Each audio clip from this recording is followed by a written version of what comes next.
we would like to give it to God. And as for the opening prayer, it will be done by ladies and gentlemen. Give it up for Obedience C. Wade.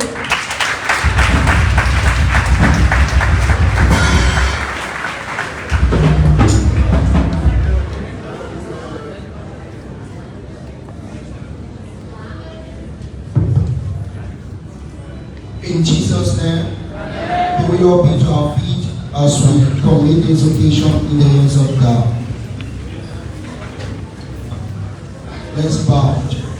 Our Lord and our God, we give you praise and honor for gathering every one of us here this morning again. You took us, O God, from far beyond all of the counties of Liberia, and we are gathered here to celebrate this day of the African child. We thank you, Father, for the ministry of gender and all contributors who work to this program. Let your name to be praised, O God, and you take control. Carry us back to our home safely as we all go through. In Jesus' name we have prayed. Well, folks, good morning, good afternoon, good evening, wherever you find yourself. This is Focus from Liberia. We are at the Ellen Johnson Ministerial Complex in Campbelltown, where the African celebrate and commemorate the Day of the auspices of the Ministry of Gender. The International Day of the African Child, also known as the Day of the African Child, DAC. And it has been celebrated on June 16th of every year since 1991. When it was first initiated by the OAU, Organization of African Unity, it honors those who participated in the Soweto Uprising in 1976. It also raises awareness of the continuing need for improvement of the education provided to African children. In Soweto, on June 16, 1976, about 30,000 black school children marched in a column more than half a mile long, protesting the poor quality of their education. Ladies and gentlemen, join us as we celebrate the Day of the African Child, DAC 2024.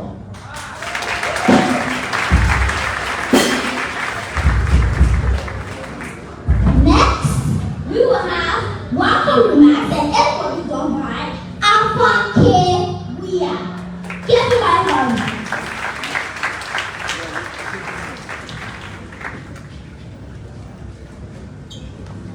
Good morning, everyone. I'm Arthur K. Weah, and I'm the Chair of Education Committee at the level of the Liberia National Children Representative Group. Ministers, ambassadors, members of the HAP program, Liberia National Children Representative Group members, student body, distinguished ladies and gentlemen. On behalf of the Liberia National Children Representative Group, under the Ministry of Gender, headed by Honorable Bami Tita Harris Boy, we want to take this time to welcome all of you to this unique program. In order to enjoy this program, we need your undivided attention. Thanks.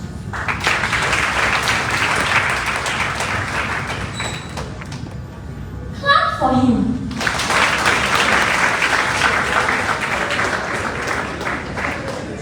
Administration of oath of office, and it will be done by Miss Sata Shabby. Give her a round of applause.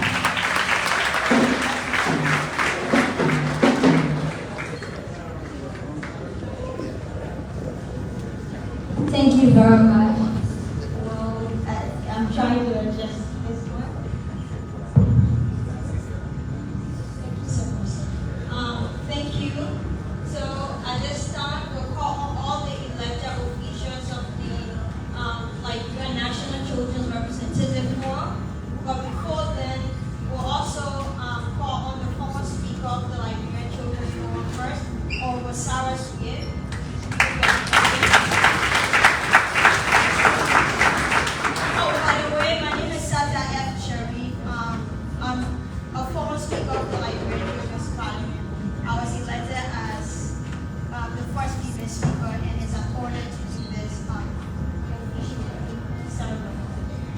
Honorable Speaker, please welcome your leaders, the people who serve.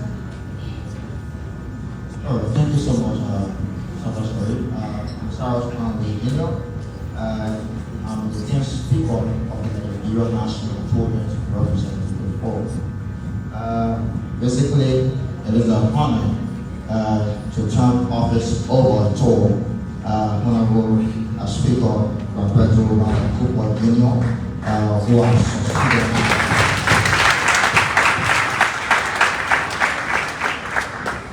succeeded my leadership. Roberto Cooper Jr. has served under my regime as Secretary General. With this, all of his manifestos and plans that he wants to deliver to the Liberian children are very something that we have built together. So definitely, it is not a celebration. Basically, it's a continuation of what we have started, and we will continue to support the leadership because we think of the best interest of the children, and we will support. Even if we are in space, we are a child activist. We are not a child activist of the Liberia Children's Forum, but we are a child activist. So we will continue to support children, even when we are outside the society. We will continue to support children. Thank you. So I will call. Yes. So all of the former members, as a former child, I will pretend like I'm one now. So all of the former members of the Liberian Children's Forum that serve under Sarah's wing, if you are here, please join us on the stage. And the newly elected officials of the Liberian Children's Forum, over Roberta Cooper and your leadership. First, we have the former members. You can, as the current leadership, please line up. And the former leaders are going to give a handshake to the elected officials. Is that what on? Okay. Yes. You give a handshake, the Children's Parliament handshake. We take the line, beginning with the speaker, the first deputy speaker, the deputy secretary general. I'll call your name one by one if you don't remember. If you're here, please join us. All elected officials, I see all Roberto Cooper. Where is the deputy secretary? So we'll have the speaker, the deputy speaker next, for that the secretary, the deputy secretary.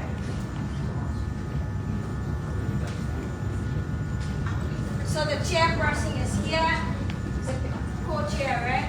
Secretary, deputy secretary, past deputy secretary, former.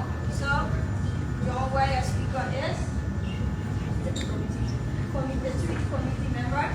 Okay. Once again, this is Focus on Liberia, folks. Welcome to the ladies and gentlemen, the reason why we call the Child former leadership celebration and then before presenting to you the current leadership that we just elected, just a little background story. If you don't know how the Liberian Children's Forum works, it used to be called the Liberian Children's Parliament, and when the Children's Law was passed in 2011, part of what was passed is that we should have a leadership that will represent the voices of children from across the 15 counties. So the leaders that you see here today, these are children that were elected from parliamentarians, and now we call them chairs and co-chairs from across the 15 counties. And each of the chairs and co-chairs from the counties were elected from their community to the district level and the county level. For example, you have Grand Bassa. It means Grand Bassa County has to go through several elections from the district of county and then make up a 30 national parliamentarians, meaning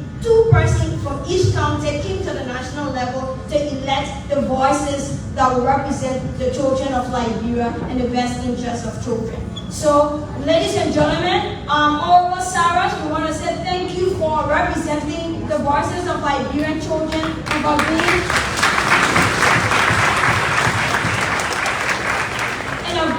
for being a good leader.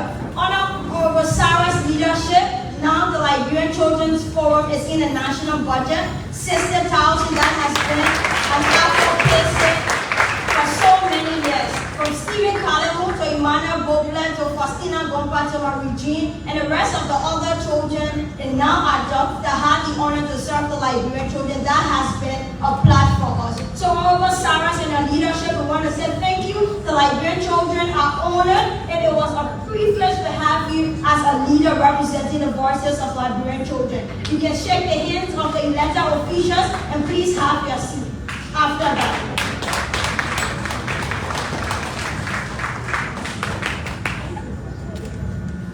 Please keep coming. And I said the representative.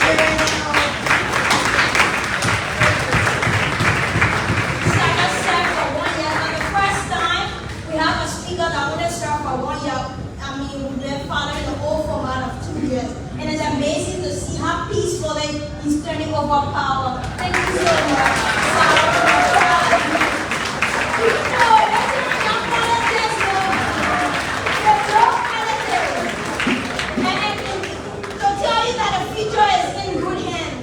The future of Liberia is bright.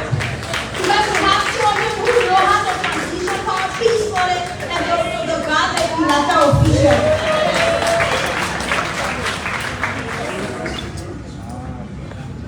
Thank you so much. Honorable Speaker, well, you're not a speaker, you're the office done. But, ladies and gentlemen, these are the children that thousands of children from across the country decided that they want them to represent their voices for the next 1 year. To be speaker, they will need your support or to serve on this national leadership. Some of them will go back from their counties. You have Roberto, he's from my TV, but he's going to be here at his national office. Usually when you are elected, you have to move from your county to come to Maserati to live. And it means you have to be engaged in the press to talk about the issues affecting Liberian children. You have to work with UNICEF. The rest of the other children, she's from Grand Bassa County. Some of them are from one county. Some of them are from 5 areas. All the 15 counties are represented on this leadership. Why am I saying this before the oath of office? Whenever we say children's participation matter, and that's why the children's law guarantees the rights for these children to represent the voices of Liberian children. They do not have the resources. So if your organization is hosting a program in Monrovia, invite the children's forum. If you are in Banga, if you are in Grand Bassa, invite them. Imagine these children when they go over the radio and they're talking about the rights and responsibility of children, and also encouraging parents. So it's not just about the day of the African child that we're going to serve for 1 year, but that 1 year will only be possible, it will only be successful if each and every one of you partners, the Ministry of Gender, and everyone can invest in them. So Honorable Speaker, I'm a small advocacy, I do that, or vote for the overhead. Thank you very much. So what is going to happen is, when I say there's a place you call your name, they say I do solemnly swear. So this is how it's going to go. You say I, then if your name is Sata Shari, or your name is Sata Shari, call your name. He said, do solemnly and sincerely promise and swear that I will truly and faithfully and to the best of my skill and knowledge execute the power and trust imposed in me by the Liberian National Children Representative Forum. Yeah. Then you call your office in if you're there. Just become on the place where you are guide you slowly and we'll do it well. So we start now. You know that I can give you a salute de flare. I ain't your news. So I can tell you for office now.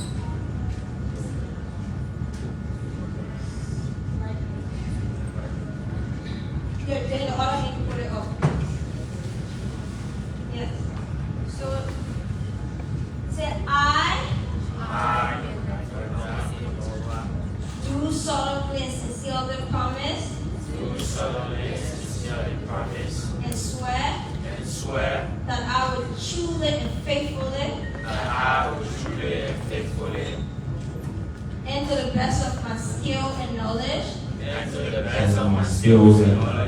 execute the power and trust imposed in me by the National Children Representative Forum and children of Liberia, to work to the best of my ability. to work to the best of my ability. So help me God. So help me God. Honorable Minister, Well, those fellow were guests, the officials international of the partners, National I Children, present to you as the the Liberian leaders National of the Children Liberian Representative Children. Forum Thank you. taking office, the celebration marking the day of the African Child 2024 celebration. Make this speech now for the MC Hotel.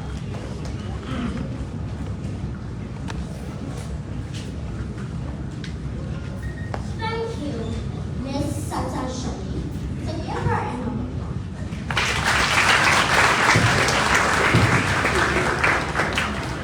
remarks evoked by Roberto X. Cooper Jr., the Speaker-elect of Liberia National Children's Forum. Clap for him.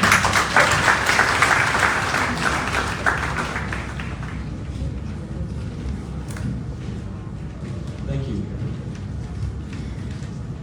Our Honorable Minister, Minister of Gender, Children and Social Protection, Honorable Webby Harris Cully, our partners, hardworking and international local partners, the Liberian Child Protection Network, the veterans community of the Liberian National Children's Representative Forum here present, elected chairs and co-chairs and leadership of the 15 counties of the Liberian National Children's Representative Forum.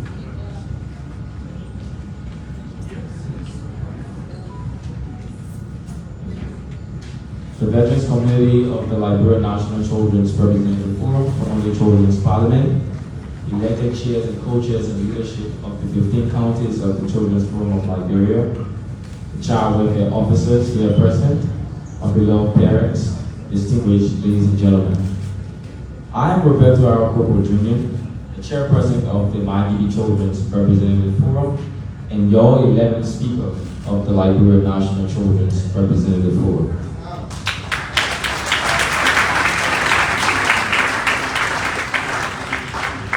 Firstly, let me take this time to thank the Lord for His many blessings upon my life and the lives of all children in Liberia and across the world at large.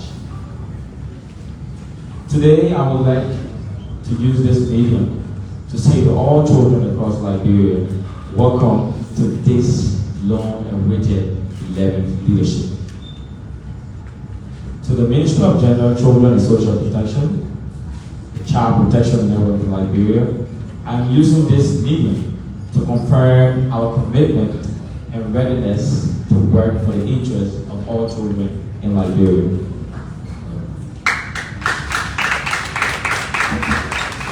On this joyous day, the Day of the African Child, it is an honor to stand before you all on behalf of my team and the children of Liberia, representing and upholding the great interests of all children in Liberia.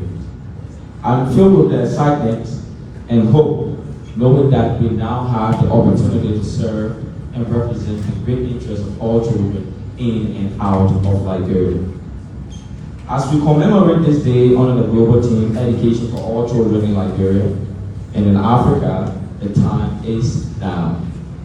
Let us remember all of the struggles and sacrifices that have brought us this far. At this moment, I will ask that we please rise to observe a moment of silence for the fallen soldiers and fighters that have dedicated their time, services, and their treasures to the children of Liberia and Africa at large. Thank you. You may be seated.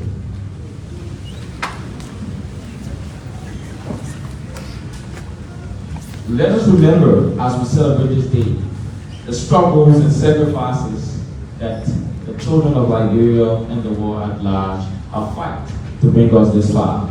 From the domestication of the United Nations Convention on the Rights of the Child, to the Soweto Uprising, to the African chapter on the rights and welfare of children, and to the struggle for the passage of the Liberian 2011 Children's Law, the Liberian Children's Representative Forum, formerly Children's Parliament pledge that we have remained a staunch champion of children's rights across the African continent.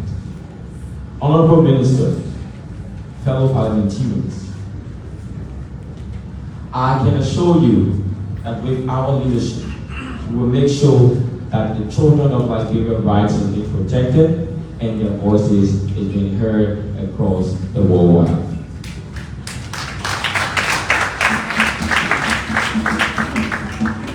The Day of the African Child serves as a reminder and most importantly focus on issues and challenges and commitments to the children's interests of Liberia. As the National Speaker of the Children's Parliament, I pledge to work along with my team tirelessly with my challenges faced, even though there are more to come, but we pledge to work for the interests of children across this nation.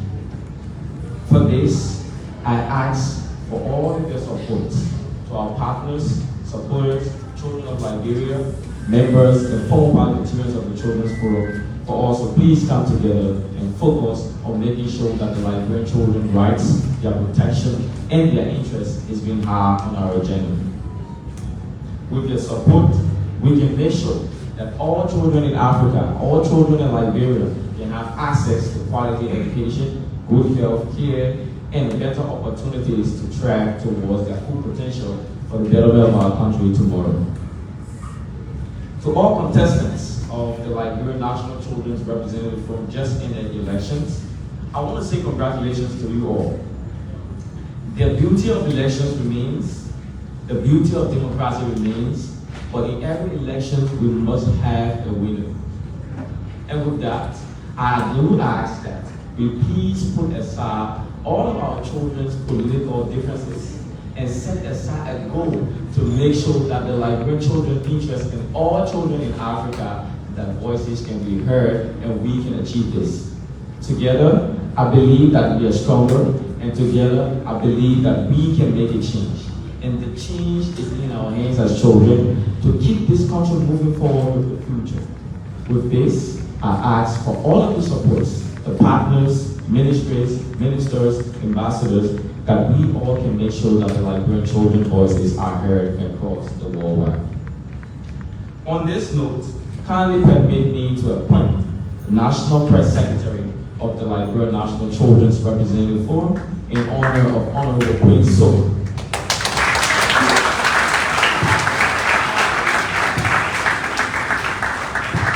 Note, additional appointments will be made in the following days to come. With this, we ask that every one of us keep our time, keep our treasures, keep our attention to the best interest of all children, because with your support, we can make sure that the Liberian children receive the best, and we can make sure that their voices are heard in decision-making processes. Long live the children of Liberia, and we hope to work with you all during our endeavors. Thank you.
It's going to be a selection by one of the I've children. already been introduced, but I'll do it again. I'm Patricia Itotai, and I'm a singer And I'm going to be doing a song, We Are the World, by Michael Jackson.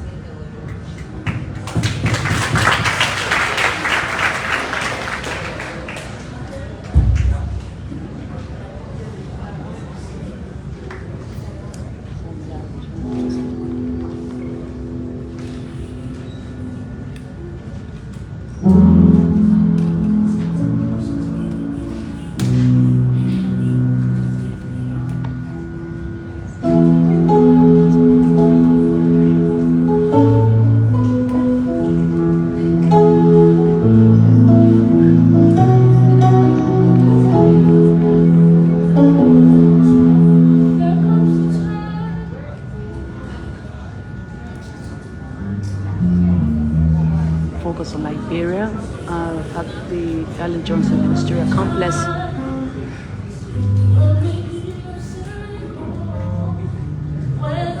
The celebration marking the Day of the African Child 2024. My name is Gwendolyn Dorado. Right now we're taking a song from one of the children here.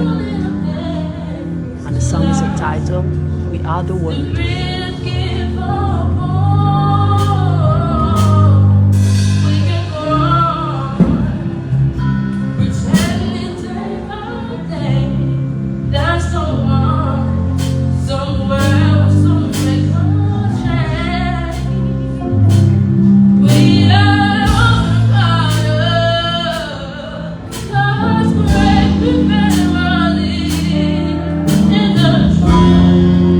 Go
Thank you, Madam MC. Good morning to all. So before I begin, I'd like to thank Patricia for that angelic piece of music. It's really wonderful. So I'm going to be doing a poem, spoken word poetry, and as you heard, my name is Shiva B. Conan, and the focus of this piece is around today's theme, which is for Liberia education, promoting a resilient and inclusive education system for every child in Liberia. So this is my contribution or advocacy, along with the Children Forum for a more inclusive and resilient education system for every child in Liberia.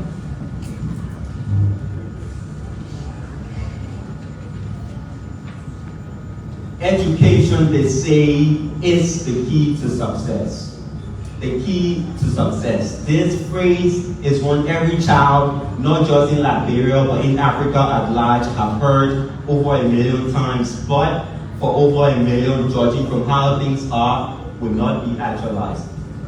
Not with a system that prices education way beyond what's attainable by the parents of children who need it the most. Beyond what Mike can afford from her market table or what Mr. Flo can get from his daily hustle. No, the system as broken as the chairs in which they expect students to learn with pens and pencils that are broken too. With a system where teachers are underpaid but fired for their underperformance in the name of protecting the nation's future, the very future they've been reluctant to build an infrastructure for.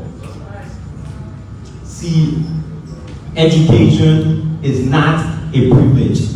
It is a right for every child in Liberia. And on the theme of building future, we've seen our sisters give their bodies for grades and teachers get prepaid from students' pocket just in case their monthly salaries don't land, and in most cases they won't. And this has perpetuates a vicious cycle, one that leaves us with fewer scholars and more students below average. Because what incentive do we have to study when we can have unchecked marks on our papers with the paper from our pocket? See, no one wishes for a more resilient education system than us, the students. So the time is now. And how can we have an all-inclusive and resilient education system in Liberia? It means robust curriculums, practical science, computer labs that actually work, libraries that have the materials that students need. It means promoting state education at all levels and promoting a rigorous early childhood education program, because there can be no resilient house without a resilient foundation. It means thinking of Liberia beyond Monterrado and erecting the structures needed to eliminate our brothers and sisters working for hours for their right. Because education, again, is not a privilege. So the word underprivileged should be removed from our dictionary. It means picking out the bad apples from the tree, because this tree will be all but fruitful if they remain. So the time is now. Because my country is a profound powerhouse of potential waiting to be extracted. So let's act today and escape all excuses. Thank you.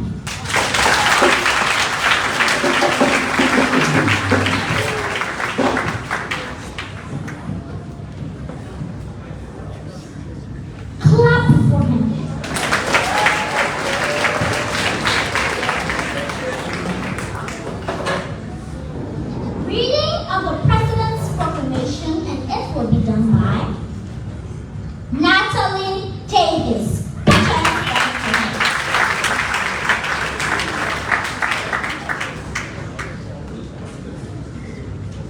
morning. So once again, I'm Natalia Davis. I'm a member of the Liberia National Children's Parliament. And today, I'm going to be reading the President's Proclamation. And it says, Republic of Liberia, Ministry of Foreign Affairs, Monrovia, Liberia.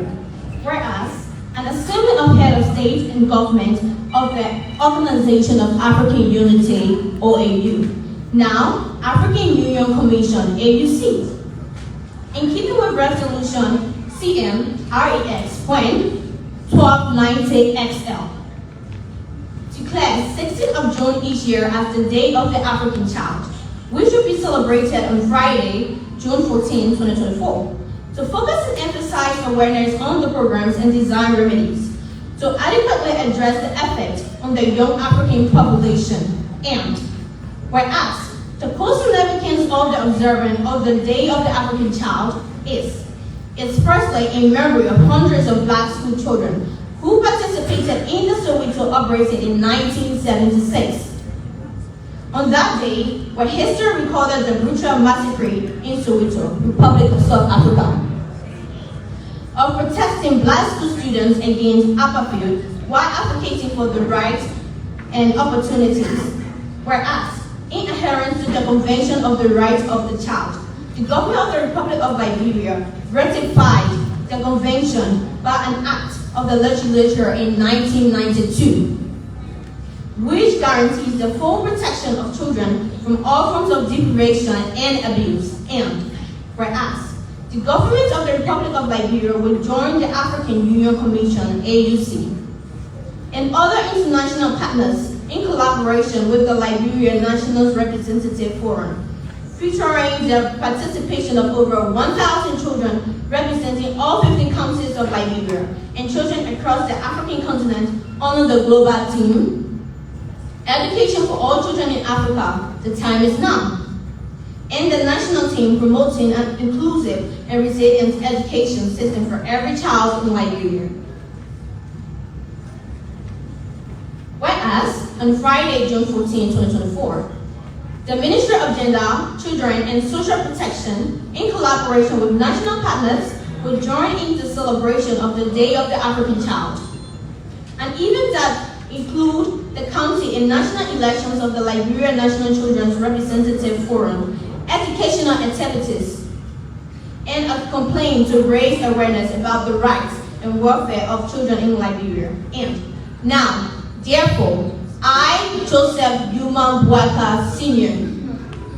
Did you get that? I, Joseph Yuma Bwaka Sr., President of the Republic of Liberia, by virtue of authority vested in me, do hereby declare and proclaim Sunday, June 16, 2024, Day of the African Child to be observed on Friday, June 14, 2024, throughout the Republic as a working holiday.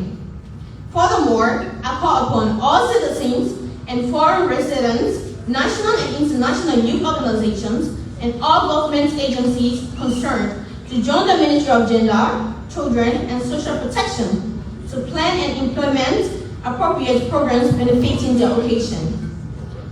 Given under my hand and seal of the Republic of Liberia, in the city of Monrovia, county of Ministerial, this is the first day of May 2024. The independence in the year of our Lord and of the independence of the Republic, the 177, sorry. Joseph Yuma Bwaka Sr., President of the Republic of Liberia, by order of the President, Gabriel H. Sally, Acting Minister of the Foreign Affairs. Thank you.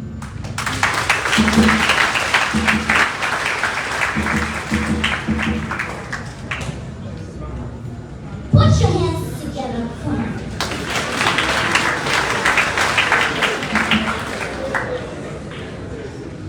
We have an amazing person who has been serving children in Liberia. He is the UNICEF representative, Mr. Andy Brooks.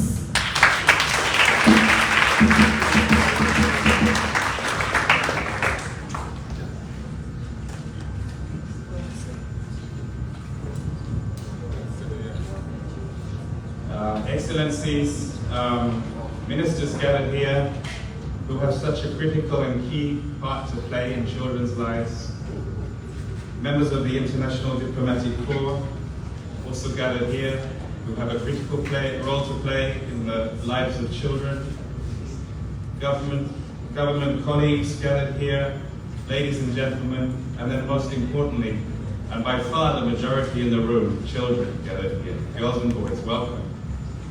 Today is an extremely prestigious day. It's important that we have so many stakeholders because I don't think any of the challenges I'm about to present around the situation of children can be done by any one of those entities. It's going to take a teamwork. And everybody bringing different strengths and skills to this. The focus is on education for the theme, but we're going to listen to other parts and we'll hear about other parts affecting children's lives. But that will certainly, and it's already coming through, the critical state of education in Liberia, and what that means for future generations is very, very strong. Somebody asked me as I was preparing the presentation, what exactly do you mean by a child? Do we have a clear definition of a child? We have an extremely clear definition of a child. There's an international human rights convention called the Convention on the Rights of the Child that is the singularly most ratified human rights convention of any of them all. And it gives the legal definition of a child as 18. So when we talk about children, we're talking about those citizens of this country, which are 49% of them, by the way, that are under 18. Okay? So I don't know if the presentation is coming. It's on, is it? All right. So I had a few things to say, which will go fast. But there's another point. There's one continent in the world that developed a charter only for children. No other continent apart from Africa has a charter just for children. It's called the African Charter on the Rights and Welfare of the Child. You won't find this in any other part of the world. And that charter builds a lot on the Convention of the Rights of the Child, but it has an important distinction or difference, I would say. And that difference is it talks around children's rights, exactly as the previous speaker was saying, as the poem was saying, but it talks about children's responsibilities as well. And I was really happy to listen to the children who are here when they took their oath of office. They're here and they're aware that they're representing so many other children who don't have opportunity to be here and whose voices are not heard. So this is an extremely critical responsibility and role that the children that we have here today are playing. Okay, let's go to the slides. So there you have a demographic of the country, and I keep stressing that thing about 49% because it's half of the citizens of the country are girls and boys and children under 18, once again, to align that. So they matter, and we need to take them into account. When you start to look at the indicators for children, that's some examples of them. I was looking at them last night and I was thinking of the arrest agenda and how aligned and relevant the government's arrest agenda is with the situation of children in the country. Agriculture, for example, that's going to play a key role in food and nutrition for children. We're going to see that the state of nutrition, you can see the one there, of stunting around 32%. 1 in 3 kids under the age of 5 is stunted. What that means, if you're stunted, it means that you're not growing properly. It means that you're finding it difficult to concentrate. It affects you intellectually, cognitively, physically, and you get off to a bad start. It can be very, very difficult to recover from a bad start in life. We look at the rule of law. Unless your citizens are registered, the rule of law is going to be very complicated. If you don't know the age of your children, but you have legislation for children, how are you going to stop a girl getting married before the age of 18 if the law says 18? You don't know her age because she was never registered. She doesn't have a birth certificate. So that one is also very, very important. And of course the E, right in the middle of that arrest, we know what it stands for. And that's the theme for today. The education, which is in a critical state. You know, less than half of the children are enrolled in primary school. That's primary school, attending primary school. And it gets worse, of course, as the kids get older, and it gets much worse for girls as they get older. The challenges facing girls, particularly with high teenage pregnancy rates, the female genital mutilation, the child marriage. There's a lot of trajectory that sees a lot of attrition, unfortunately, for girls in the education system. And I'm glad also that the government has put this accent on sanitation. Sanitation is massively important. Of course, access to water, but sanitation in terms of the environmental conditions which affect the whole population. So children particularly are affected by environmental conditions, having contamination, diarrhea. Children are more likely to die of that. So that also explains some of the under 5 mortality. Let's go to the next one, actually. So when we consider the different interventions for children, we kind of look at it in different ways. There's the survival, the child survival and development. Those are the first years of a kid's life. That's why we put such a strong drive on immunization, preventable, trying to prevent disease is happening. And the birth registration, like I said, nutrition, water and sanitation, they disproportionately affect you the younger you are. You find it harder to recover. If the conditions in which you're living are already tough already, you're easily going to be affected by that. For the primary school and primary school age children growing up, the school should be a safe haven. The poet, you know, that we listened to was very interesting. Access to school is important, and we see that access to school is not where it should be. But safety in school is important. And some children are getting to school, but they're not safe there. Or they're being asked for sex for grades and other things that were mentioned. So we have to look at those issues as well and how they will affect children. And then of course the adolescents, the violence that happens to children, particularly sexual violence and abuse to girl children, and the trajectory for this. I think as a way of working, most of us are trying to work in a way to influence the policy and the legislation and the plans, but we only do it from understanding the realities of the children in the communities. So how do we manage to work as well with the communities, as well with the districts and county authorities, and bring that to be able to work with national government and travel that road together, so that decisions made here are based on the realities of children's lives. So to break into a couple of things, like one of the areas we put a particular focus is on the protection of children. What it means is the protection of children from abuse, from violence, exploitation. We have, for example, the Ministry of Labor here. Children, unfortunately, are exploited for work, for hazardous work. That's something that we need to work together on. I spoke about the high levels of sexual violence, sexual abuse. Unfortunately, like many things, not everything, but like many things, a lack of really clear data on some of those issues. Some of those issues we know are prolific, but we don't always have the data. Violence is one of them. And I think that's one of the things that we should be very committed to find out more. The scale of violence, the scope of violence, where it's happening, who's responsible for that. Going back to the rule of law, how are perpetrators being held accountable for the violence they commit against children? In terms of some opportunities, one area that I know that the government is looking at very closely, particularly this ministry, is trying to align information management systems around children, violence against women, and the social protection part of their mandate, you know?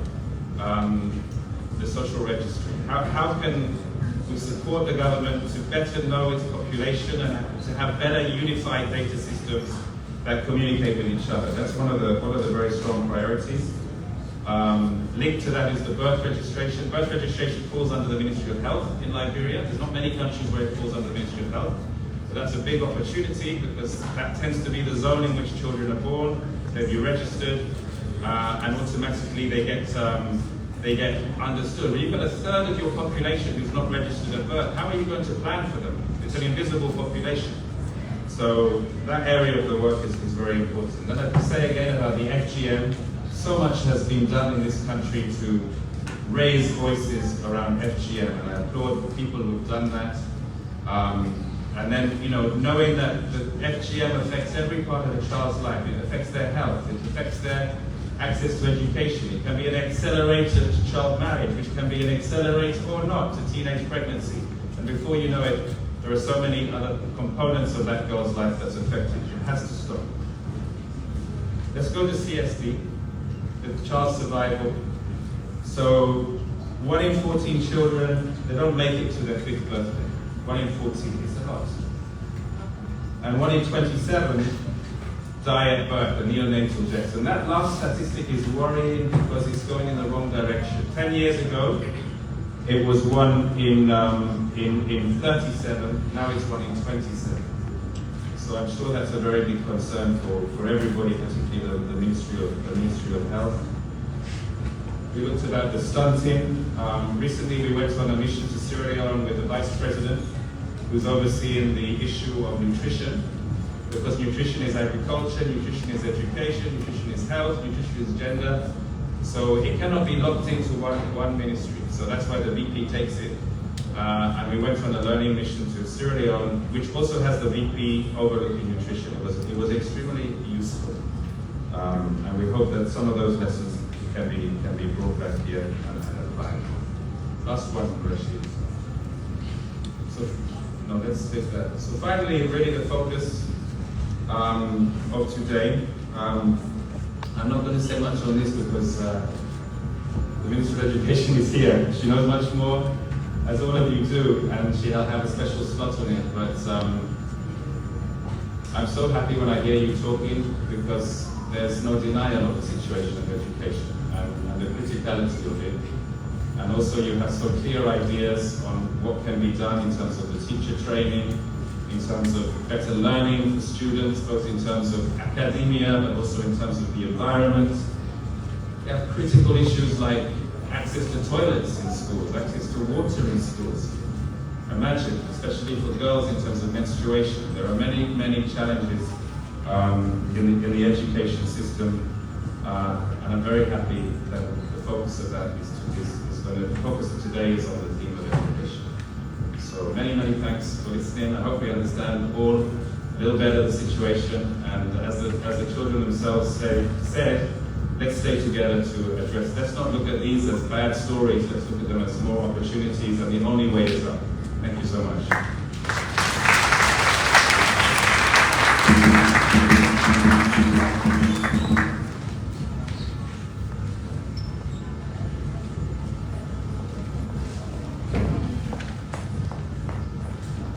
Thank you so much, Mr. Brooks.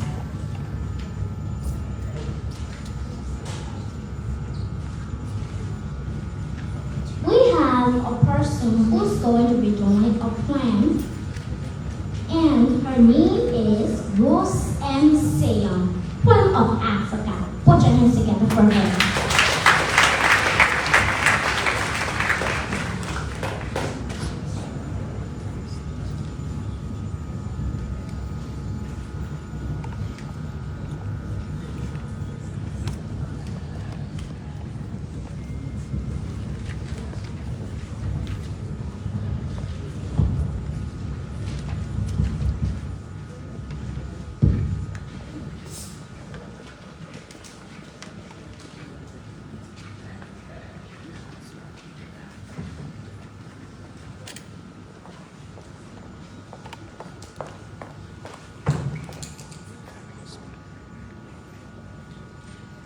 Africa, my roots, Africa, my pride. Oh, Africa, my motherland, a place so rich and gifted. A nation filled with diversity of cultures. Oh, Africa, hear my cry. I'm trying for the spirit of Ubuntu. happened to those days when women knew their place and children respecting their elders? When no man could be found walking on the street drunk? Oh, Africa, what happened to our roots?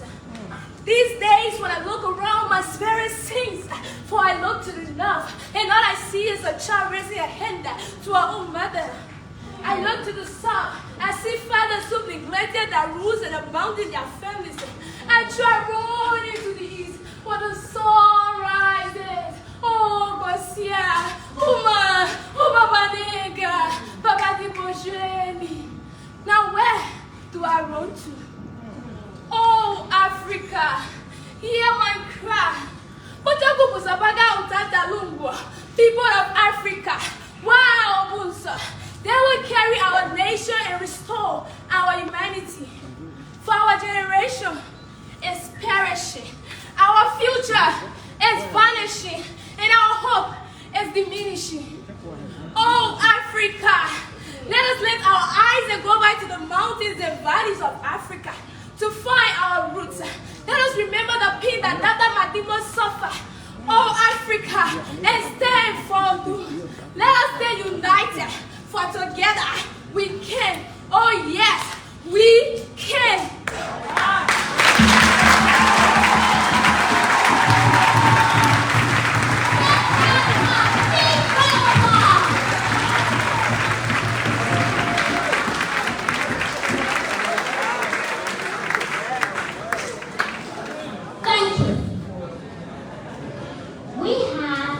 A special group performers who are going to be doing a play. Special accent from the Hope of the Dead. Give it up for the Hope of the Dead.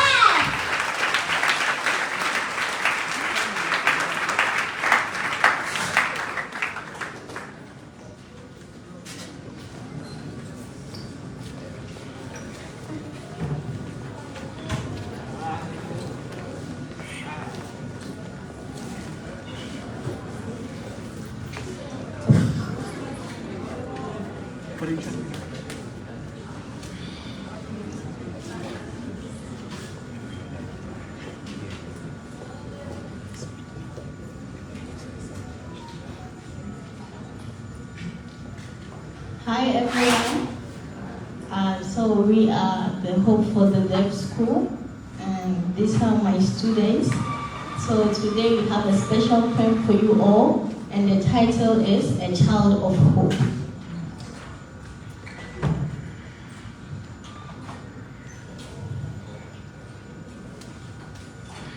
Good morning everyone. My name is Blessing Demba. She's spelling her name, Blessing. D-U-G-H-A.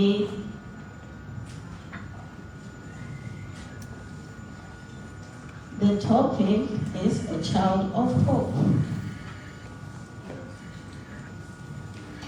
We want to share with you all our poem. Thank you.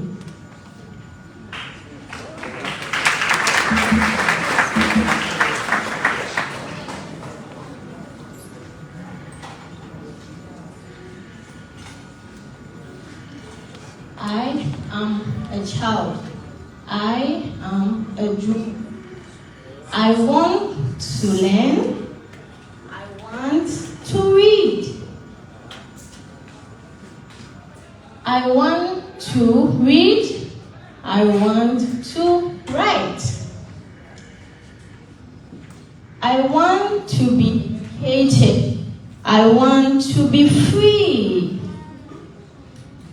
Education is light, a right for all. I am a child. I am hope. Thank you.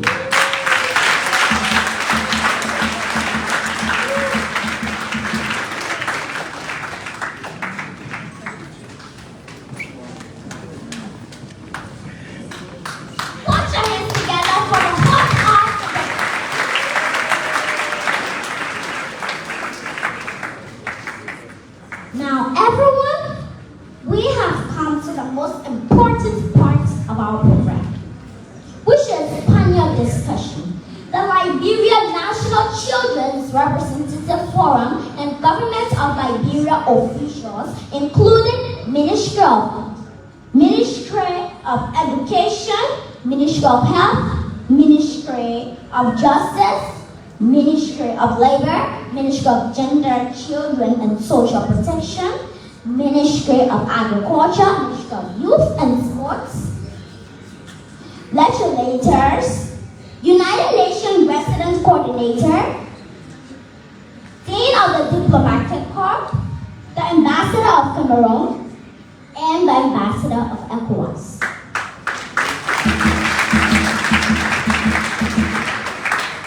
Ministers and ambassadors, would you like to introduce yourself for the sake of the audience?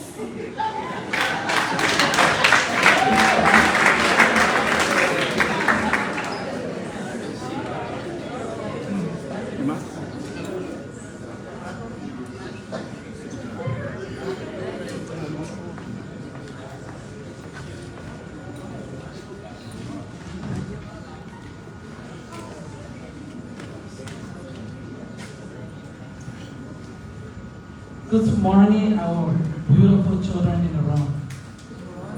And good morning to our guests. My name is Beverly Harris Scotty. I am the Minister of Gender, Children, and Social Protection. And I'm honored to be your minister.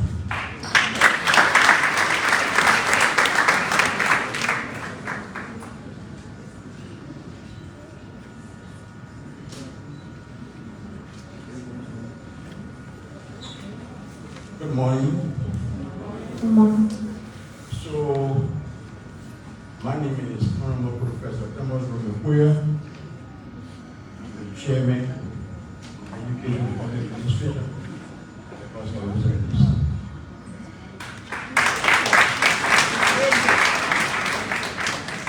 Good morning. My name is Dr. Notiake Balon, a pediatrician, proxy for the Minister of Health.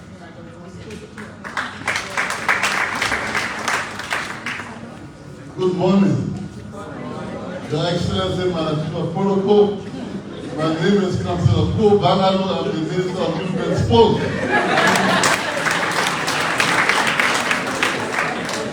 Good morning. I am Dr. Joseph Malijana, Minister of Education.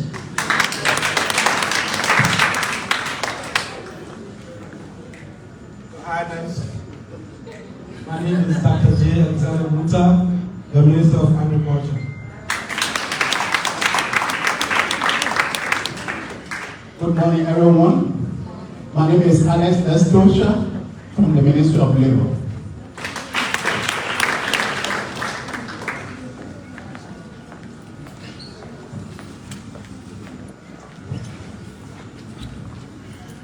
Good morning, everyone. My name is Karishma Penhamra, Minister for International Organization. I'm here to represent my Minister, Her Excellency, Madam Sarah Penistorianti.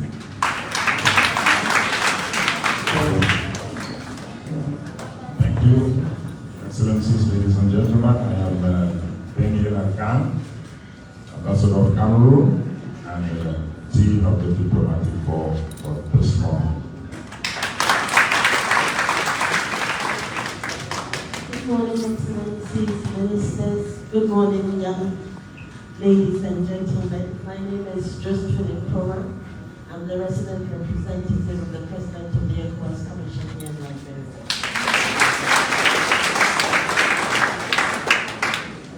Good morning, Excellencies, Ministers, Ambassadors,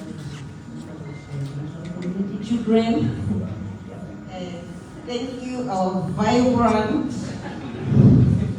exciting MC. Thank you for your inspiration. My name is Christine Mutonu. I'm the UN Resident Coordinator for Liberia. Thank you.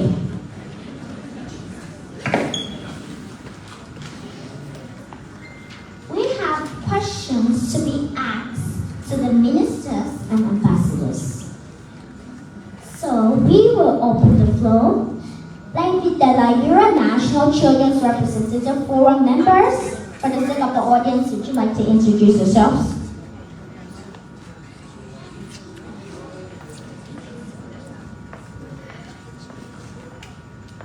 Good morning to all.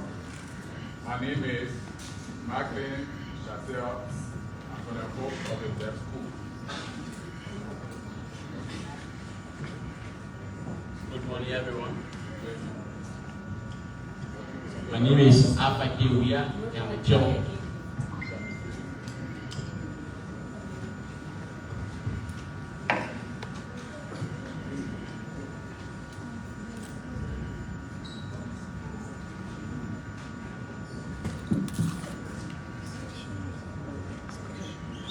Good morning to all. My name is Macklin Chatel.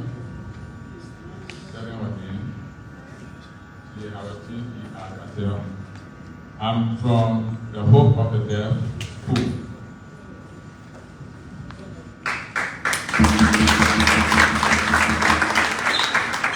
Good morning, everyone. My name is Alpha Kiwia, and I'm a chairman education committee at the level of the Liberia National Children Representative.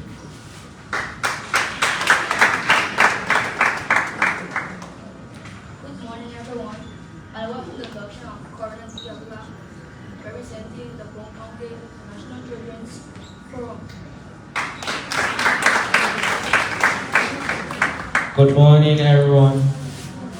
I'm Raja Anthony Mova, Deputy Secretary, Liberia National Children Representative Forum. Good morning, everyone. I'm Joshua K. Dagadi, individual student from the Liberia School for Government. Good morning. It's a privilege to be here today. My name is Danetta T. Fulcher, Chair for Surrounding Council, Liberia National Children Representative Forum. Good morning, everyone. My name is Michael C. Lamar, the chairperson for the Bon County Children Representative Forum. Good morning, everyone. My name is Maxa P. Kamara from Grand Bon County, the co-chairperson of the Children Representative Forum. Good morning, esteemed faculty. I'm Henry President Leache, chairperson of the Bon County Children Representative Forum.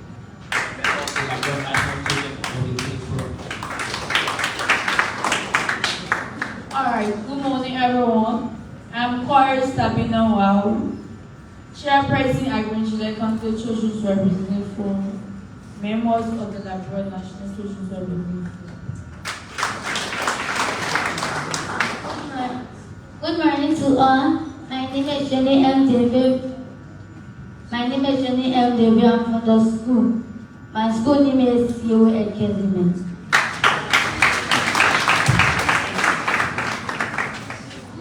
Thank you. So our first question is directed to the Minister of Health.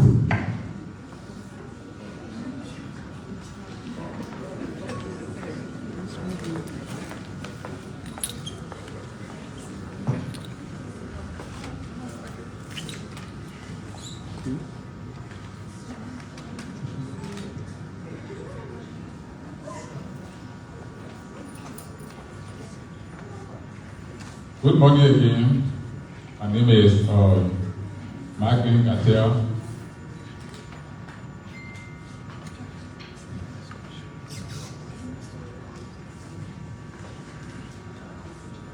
Minister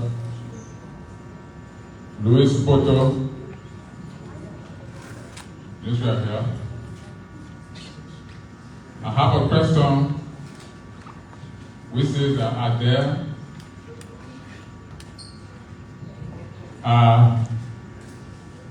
plans by the ministry to provide medical support to children with disabilities through the provision of crutches, wheelchair, walking, and hearing aids? Are there plans?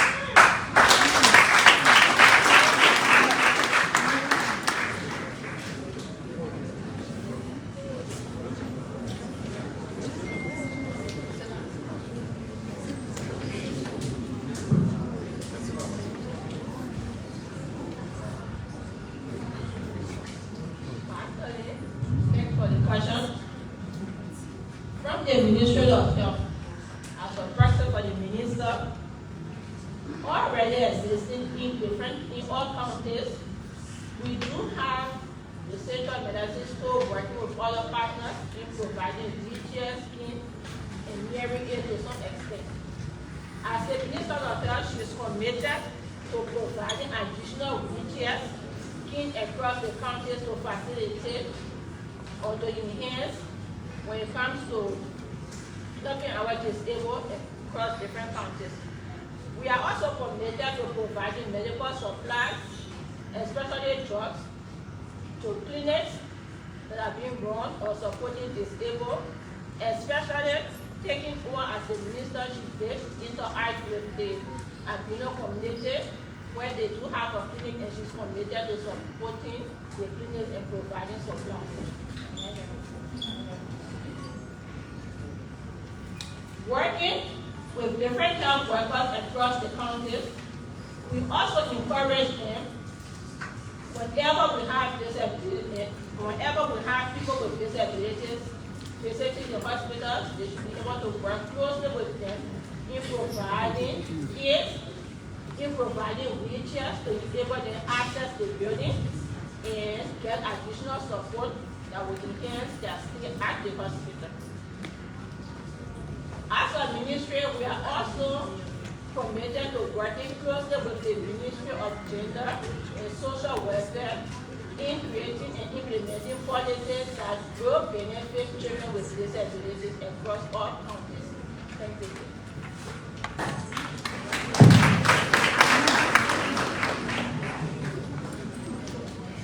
Our second question is for the chair of the Committee on Education.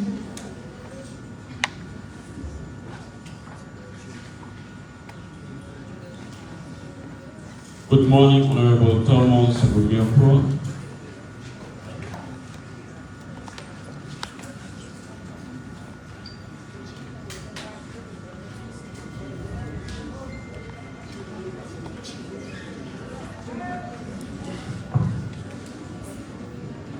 Good morning.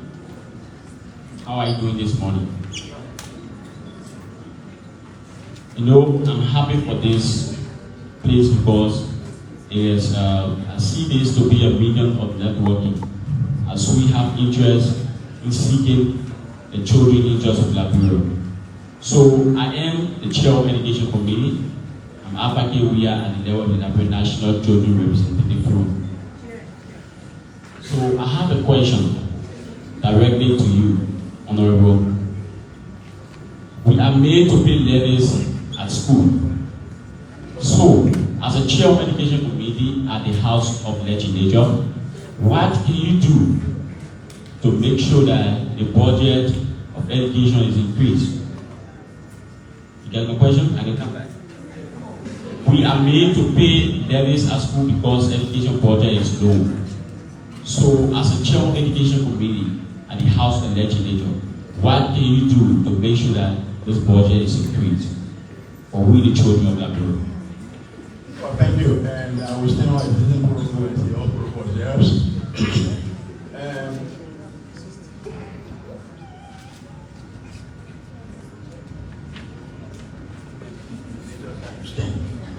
So I'm happy to be here. I'm so delighted. I didn't know that we have kids that will perform the way we perform today. So then we see the educational system is a mess. Then we now see like moving from mess to another level. And so if I were to sit and judge the educational system and performance, then I'm saying 99%. You perform so excellently. I'm chairman of education. I've been in the academia for the local for 2 years. And I'm blessed.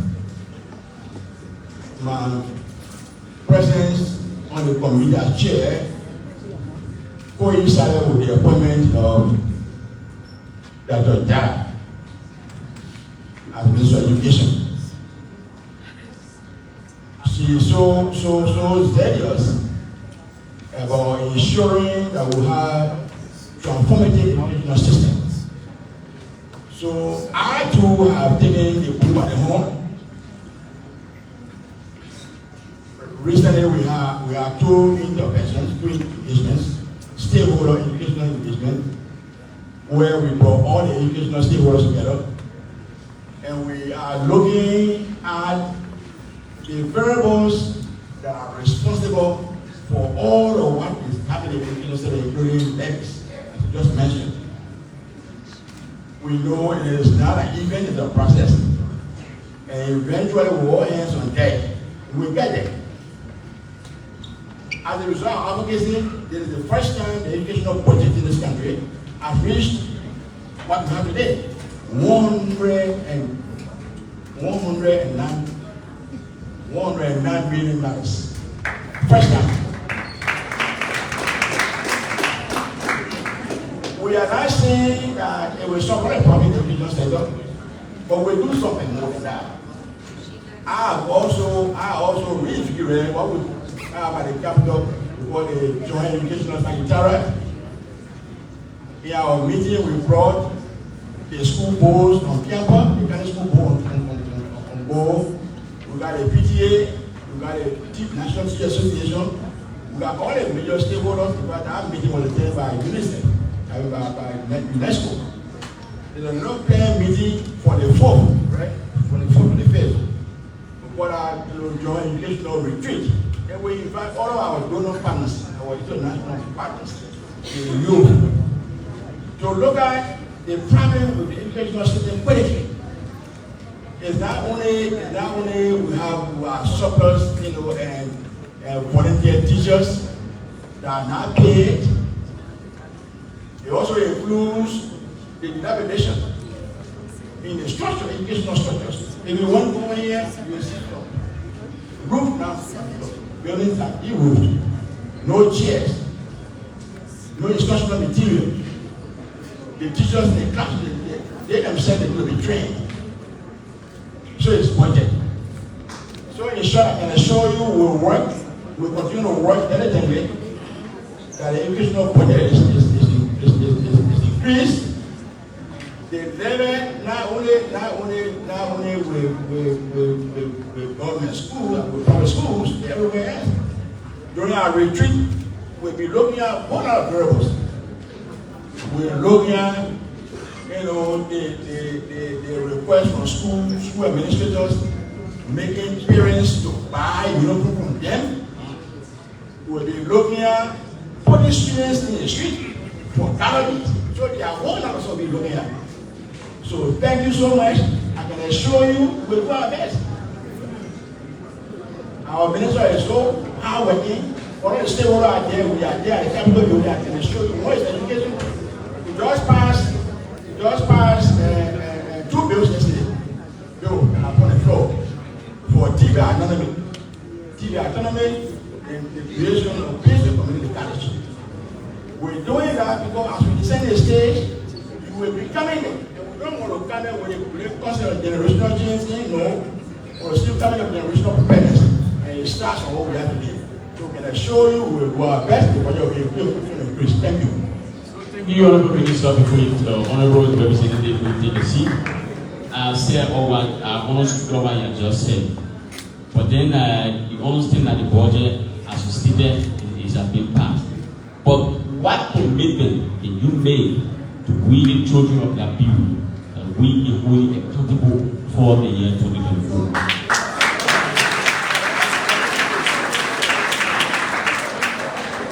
And so at the level of legislature, when the draft budget is sent from the executive, they have competing interests. Everybody, in fact, most of the budget, the language are so good. The budget language are so good that everybody want more. But we look at tangible. So the Ministry of Education, they have the budget line. We are assigning people the budget line. And I know tripping. I had it in that budget line. We will make sure that what is in the budget, it reaches to you, it impacts you. The minister is also keen about that. We have a joint educational secretariat and legislature that also work about the ministry to do M&E to ensure that what they budget is the way it's going to go.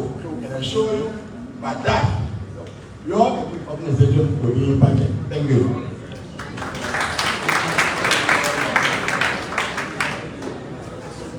Our third question is going to the Minister of Agriculture.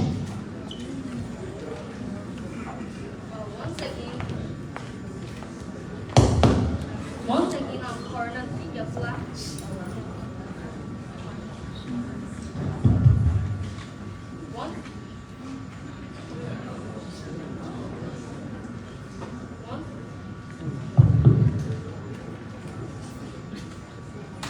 Once again, I'm Coroner Peter representing the Broome County Children's National Forum. My questions go to the Minister of Agriculture, which is Dr. J. Alexander Nuta. Many children in our schools have families who depend on farming to support their families and to get nutritious food to eat. Can you please tell us what specific action you commit to ensure that children in rural areas have access to nutritious food and opportunities to learn about climate resilient farming practices?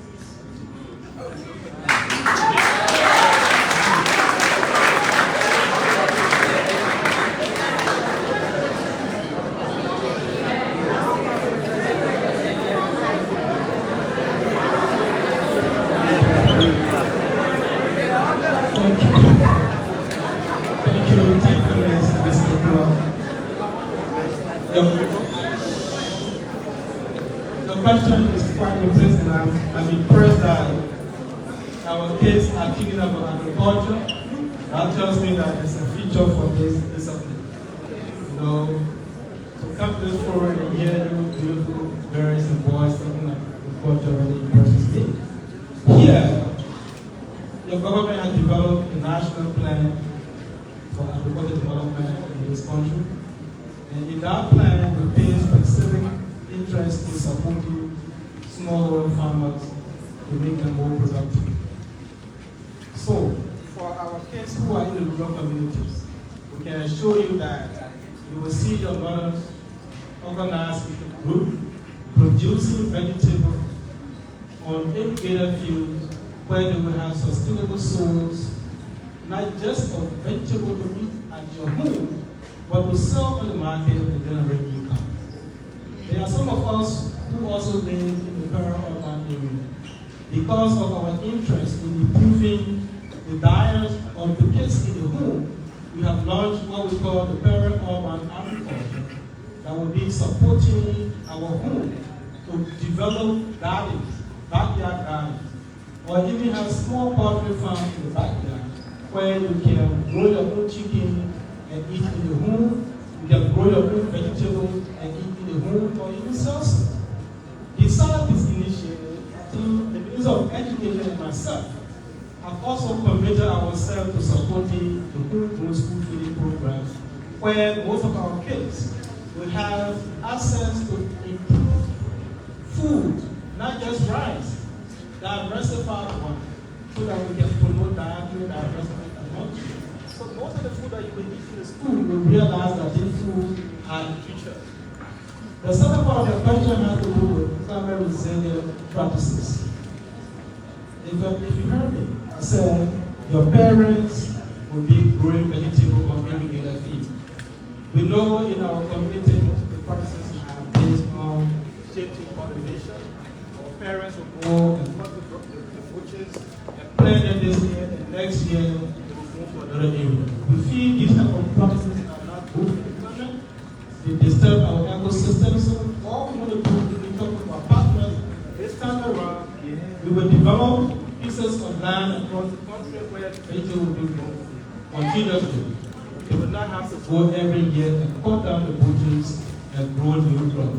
Once we put in place the irrigation infrastructure, they will be able to be on our system. So that will promote climate resilient practices in our community that you yourself can benefit from, you can learn it, and be a better farmer tomorrow.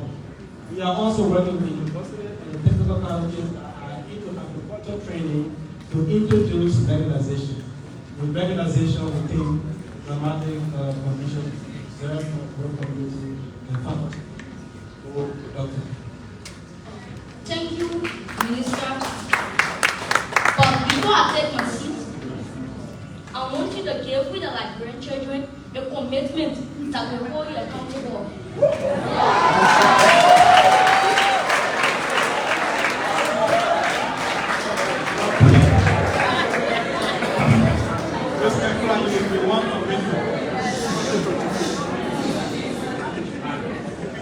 My first commitment to you is we are going to ensure that all high schools, especially those in the rural communities that want to do farming, are supported. You got that commitment from me. We will support the high school farming process.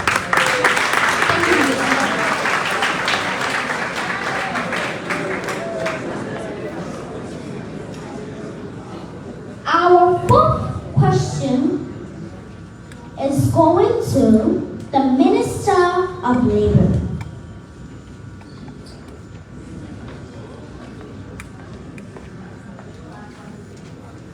Once again, I'm Patricia Tutupa, and my question goes to the Minister of Labor.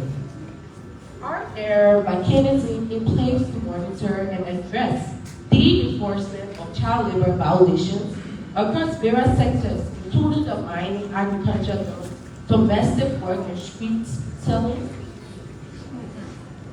I can go again. Thank you very much for your question. I understand your question very well, and it is quite in place.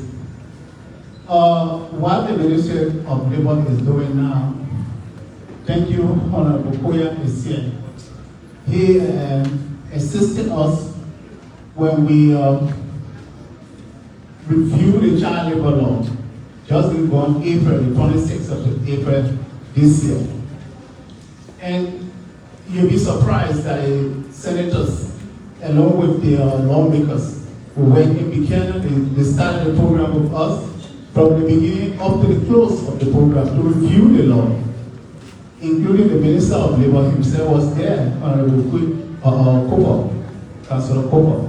He was there with us, and he promised that when the law is speedily passed, he will ask the lawmakers in our present that they should do their best to pass the law.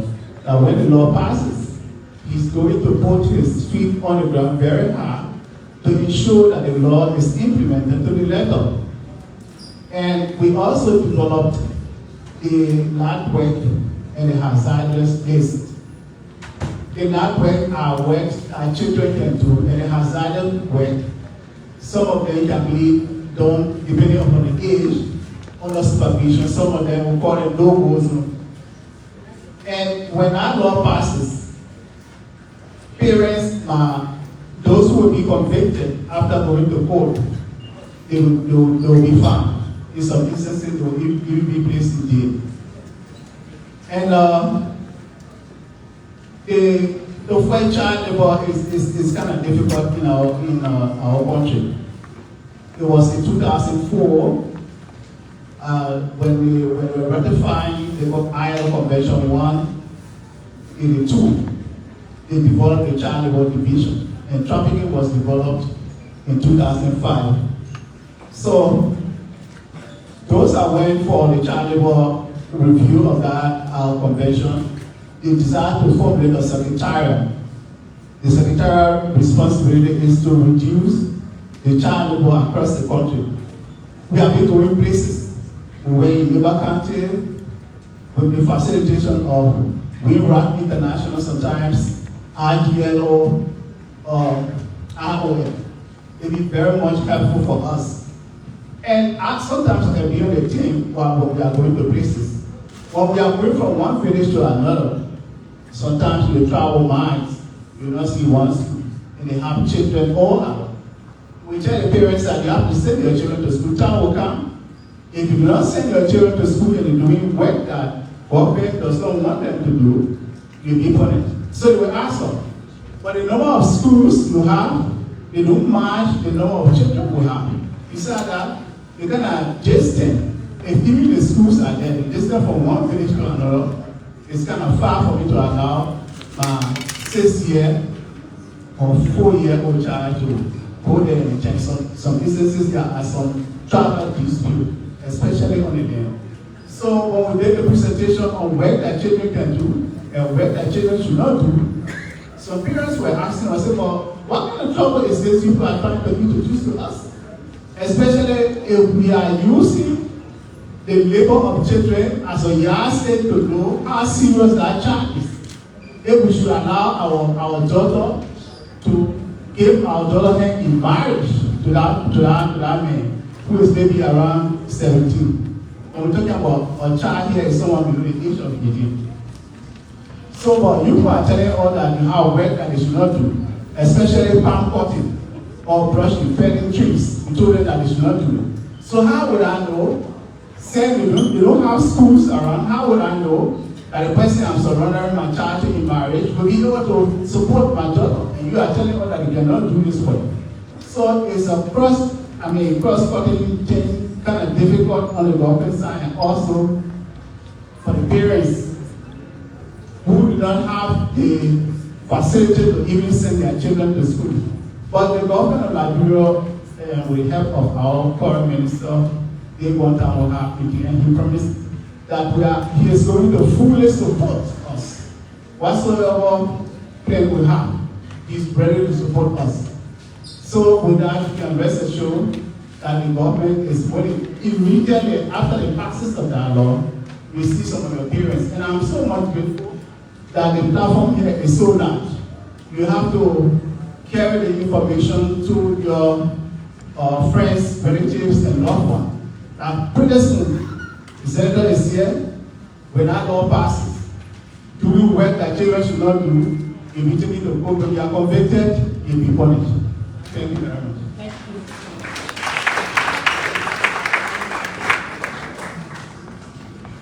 Our fifth question is directed to the Minister of Youth and Sports.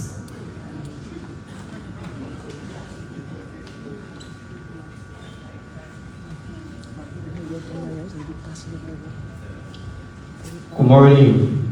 Once again, Joshua K. Langali, integrated student from the Liberia School for the Blind. The question goes straight to the Minister of Youth and Sport. Are there plans to promote sport among marginalized and vulnerable children?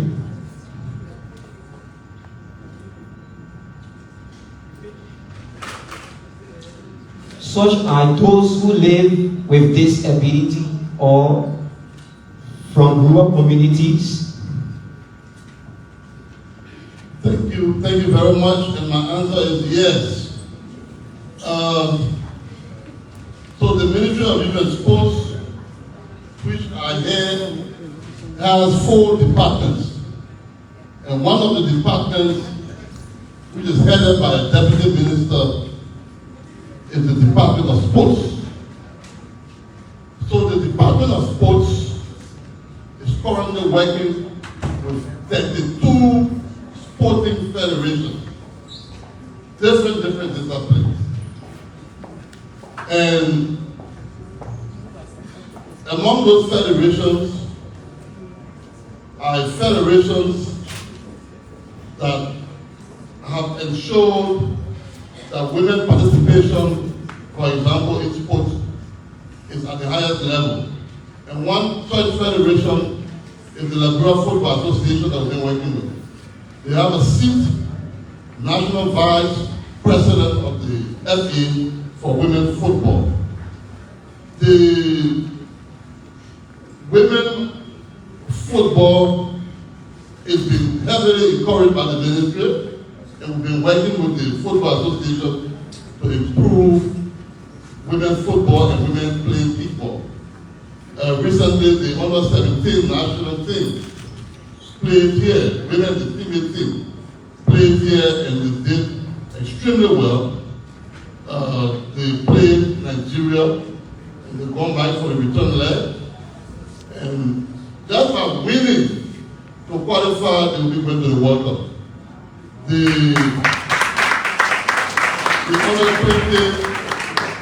female under 20 national team, they are the third best in West Africa. They came third recently in Nigeria. Among the federations, the 34, you have two strong federations. One, the Amputee Football Federation. They are among the strongest. The Amputee Football Federation just returned from Egypt and they have qualified for the World Cup. The Broad Deaf and Dumb Football Association, they are very strong.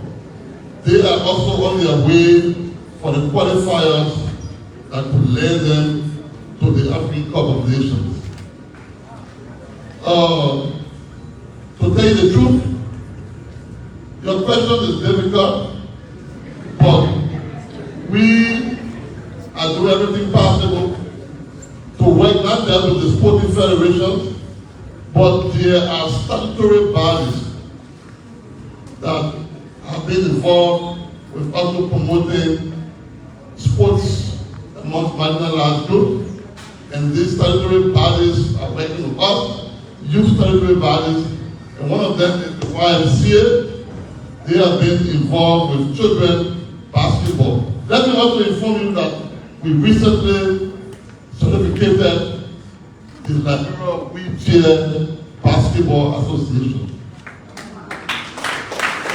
And also the National Paralympic Association recently returned from Tunisia where they won the bronze medal in the international competition.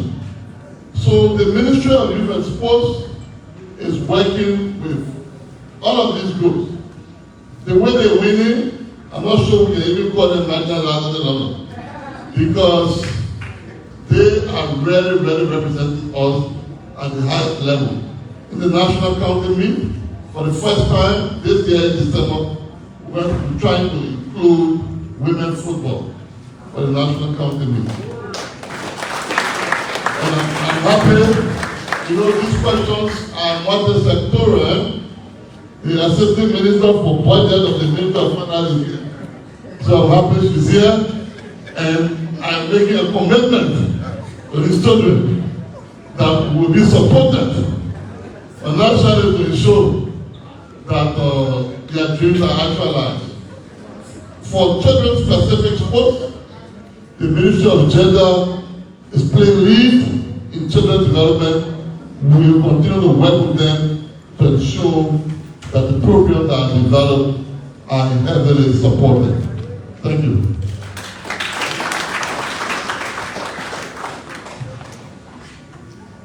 Our sixth question is for the ECOWAS Resident Ambassador. Thank you so much. Once again, my name is Benetta T. Chairperson, Ministerial County Chapter, Liberia National Church Representative for Hello, Ambassador. Hello. Good afternoon. I'm good. Okay, thank you. The Children's Representative Forum in Liberia would like to learn from similar children platform in the region. Will ECOWAS support an exchange where the forum in Liberia can go and visit, learn from other forums in the region, such as Nigeria, Ghana, Sierra Leone, or any other West African countries?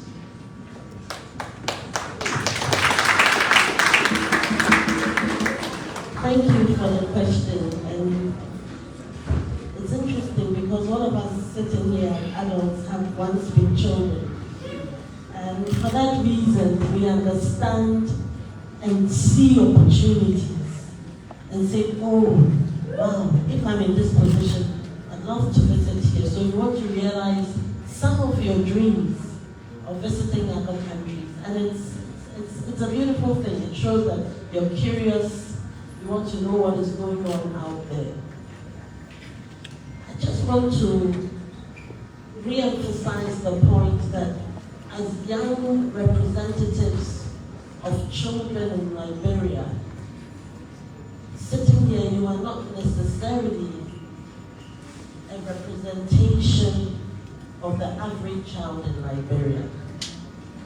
There are many children out there in the counties who have not had, and perhaps for the next few years will not envisage some of the opportunities that you have. And if you would like to learn from others, you must first know who you are in order to learn. So I want to shift the question a little and ask, are you not curious about learning within Liberia what goes on with other children in the different counties?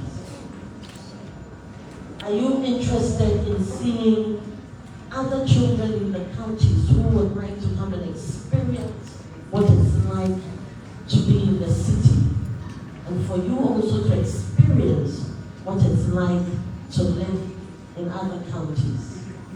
Then and only truly then can you say that you are truly representative of the average Liberian child. It then allows you to know what it is you want to see from other countries. So let's start from that point of knowing who we are within our own space.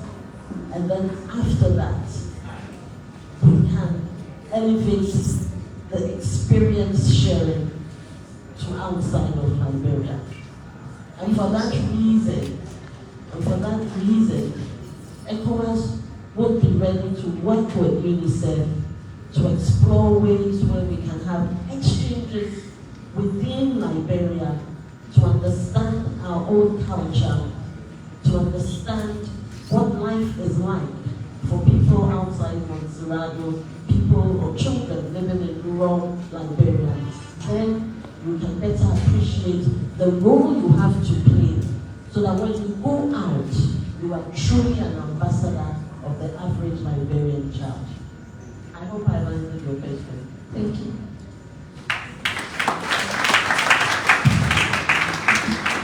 Our seventh question is going to the United Nations Residence Coordinator. Hello everyone. My name is Michael Lama, or the chairperson for the County Territorial Representative Forum and secretary at the National Forum Liberia. And my question goes to United Nations Resident Coordinator, Madam Christian. Madam Christian, what step is the UN taking to ensure that every child in Liberia has access to quality education and healthcare, regardless of his or her background and circumstances? Thank you. Thank you for that question. And maybe I follow the footsteps of the ECOWAS ambassador and say that the UN here is here to accompany the nation, the government, the civil society, the national institutions, and the children themselves. So the primary responsibility to ensure education and health lies in the nation and lies in the individuals. So there's national ownership, also individual responsibility. And I emphasize individual responsibility because there are some children who have had the opportunity to go to school, but they choose other ways. So they don't show the responsibility to stay in school, to avoid teenage pregnancies, to avoid drugs and other things. So I shift back the question to, yes, this is what the UN can do to accompany, but nothing will take root unless the children themselves take personal responsibility and the nation is available. Having said that, the UN, with its number of agencies, and here I see UN Human Rights, World Food Program, UN Women, UNFPA, I think WHO was here, FAO, and others that I may not see. There is quite a lot we do. A big part of it is on advocacy. As I just said, countries are committed to regional obligations like ECOWAS, Africa Union obligations like today the African Charter mentions the African Child, the SDGs, the CRC, the International Convention on the Right of the Children. So we are here to keep that advocacy to ensure that the national plan, for example, Liberia now is working on its own national plan. Does this national plan listen to these international obligations to make sure that governments and partners ensure health care services meet international standards and are available for every child regardless of gender, ethnicity, location, and that no one is excluded. Also for education, to ensure that everybody knows that it's a fundamental human right and a right for every child to go to school, including the disabled, those in the rural areas and so on. Specifically, there's some work, and the question is targeting health and education, but as I say, the UN does more than that. So we support the nation to ensure health care for every child, and by providing supplies, by training nurses and doctors and community health workers, by focusing on newborns and children, adolescents and their mothers. The UN also does a lot on training to provide services in clinics, schools, including vaccination campaigns and vaccine themselves. I could go on and on, but just to ensure that also boys and girls are provided with information and services about their health and their bodies to help them to make good decisions. There are programs on school feeding and on nutrition. I won't go into the details of that, but over 70,000 children are benefiting from that. And this helps children to stay in school healthy. But also there are systems to help farmers and rural communities, such as giving good seeds and training, and to ensure that children are not working on those farms. So there's a lot of work also on to stop children from doing dangerous jobs. And on education, there's quite a bit. And part of it, I think the UNICEF part mentioned, the WASH, ensure that there are facilities that promote safety for girls in schools, advocacy for reducing school costs and improving school governance, address educational needs of rural and vulnerable children, equipment, and other advocacy to deal with cultural barriers of children going to school, fight gender-based violence, teenage pregnancy, ensure that boys and girls have sex-age appropriate education, safety in schools, as well as disaggregated data. But they also work in Tibet and training young people. We could go on and on, but I want to maybe end here by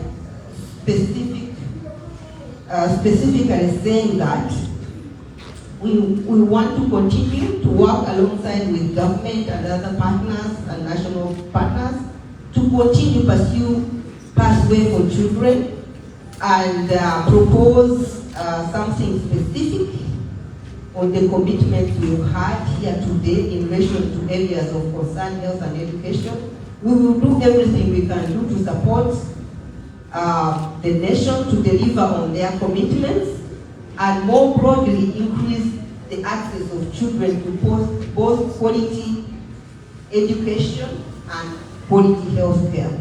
I also want to propose something that you know there is going to be in September in New York what they call the Summit for the Future.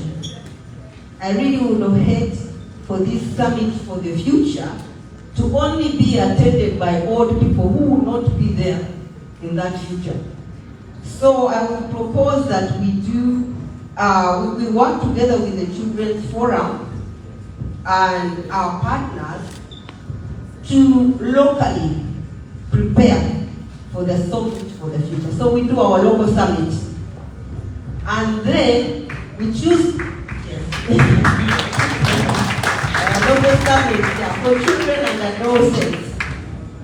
And then we choose representatives who will accompany President Walker to New York to present those commitments. Because what is it we commit to the future when the children are not on the table? So that's but allow me, and I have asked the UNICEF rep that sometimes when I speak at the UN resident coordinator, I also feel the urge to speak like, I question myself, what would I tell my young self, 7-year-old, when I was living in a refugee camp and in problems? And every old person you see in front of you here, they feel there's something they would have told their young self in whatever circumstances they were. And Andy was telling me that Christian is okay because all of us at this level we are influenced by the experiences that we've gone through. So I would say if my young me, I would have told myself, you are brave. I would let my young me know that I was brave when you were in difficult circumstances and adapting to new environments. I will tell my young me, it's not your fault. So for example, it was not my fault, the situation I found myself in. Sometimes children blame themselves for the circumstances they are in. Sometimes it's beyond control, but it will be better. I will tell myself, you are loved.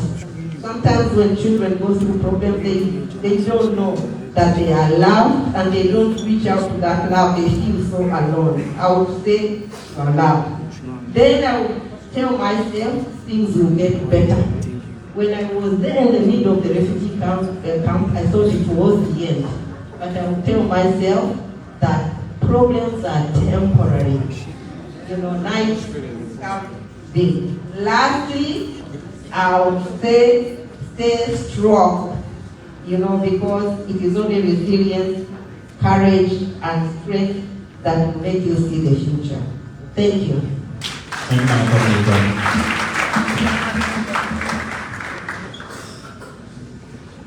Our eighth question is for the Minister of Justice.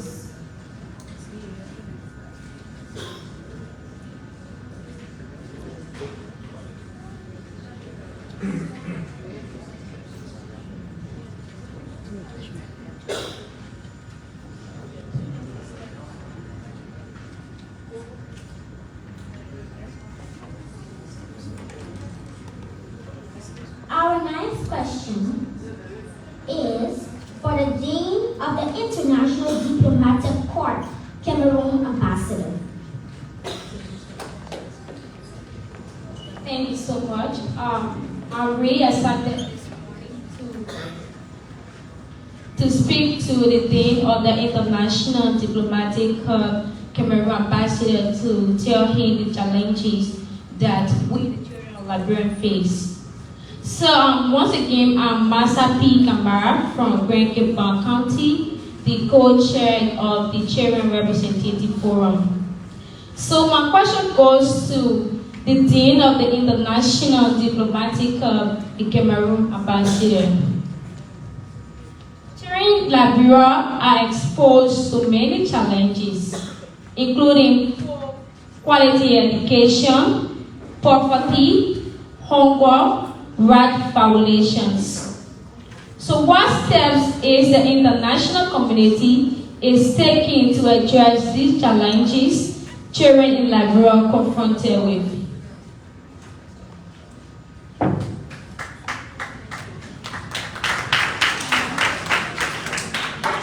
It's never too good to clap before you hear what is coming. Thank you, young children, and I fear to call you young children or parliamentarians, and I hope that by the time I am through, I still keep my job, because many people go to the Senate and don't go back to their jobs. So I'm a little bit afraid.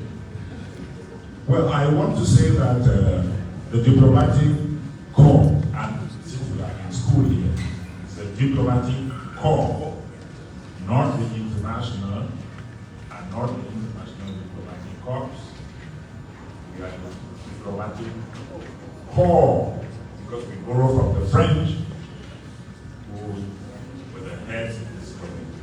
So, we tend to be very structured in the work that we do, and so usually the countries that you are referring to here will start by creating or adhering to international conventions, treaties, and accords and resolutions which define the legal framework for their action. So most of the countries here adhere to those kinds of principles.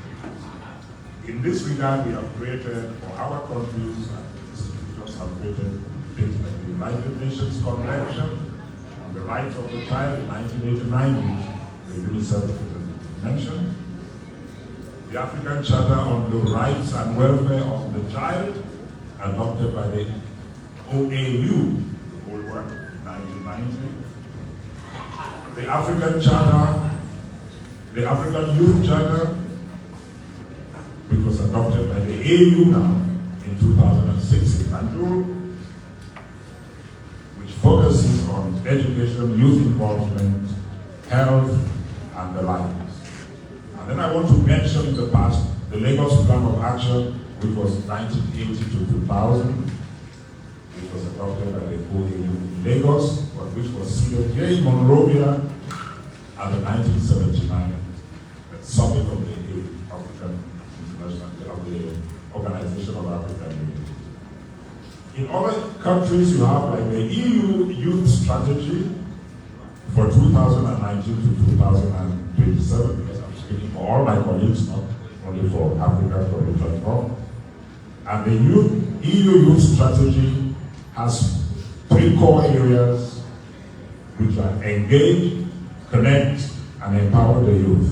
It followed the EU Council resolution of 26 November 2018. And then we have the SDGs, which are 17 in number, to which we all adhere. And then we have also joint commissions with Liberia, our various countries. I think the Côte d'Ivoire has just had a joint commission with Liberia. Maybe Guinea is moving towards that. And these same concerns are visible in Asia and the Americas. Now, these international conventions need us to take national legal frameworks. So, first of all, then we try to domesticate these ideas into our own legal frameworks. And we adhere to each of these organizations, as I said, and we try to conform our national legislation to them. And of course, we try to adopt and adapt our national customs and attitudes. In terms of our attitudes and behavior, all of these instruments, either totally or partially, focus on the key themes and areas of our celebration. First, the children and the youth. Second, their education, their health, poverty, hunger, security, rights, issues. In terms of actions, many countries operating in Liberia and elsewhere have created technical cooperation and assistance organs to help. You can quote, for instance, the USAID, the Agence de Coopération Française, which is the French Cooperation Agency,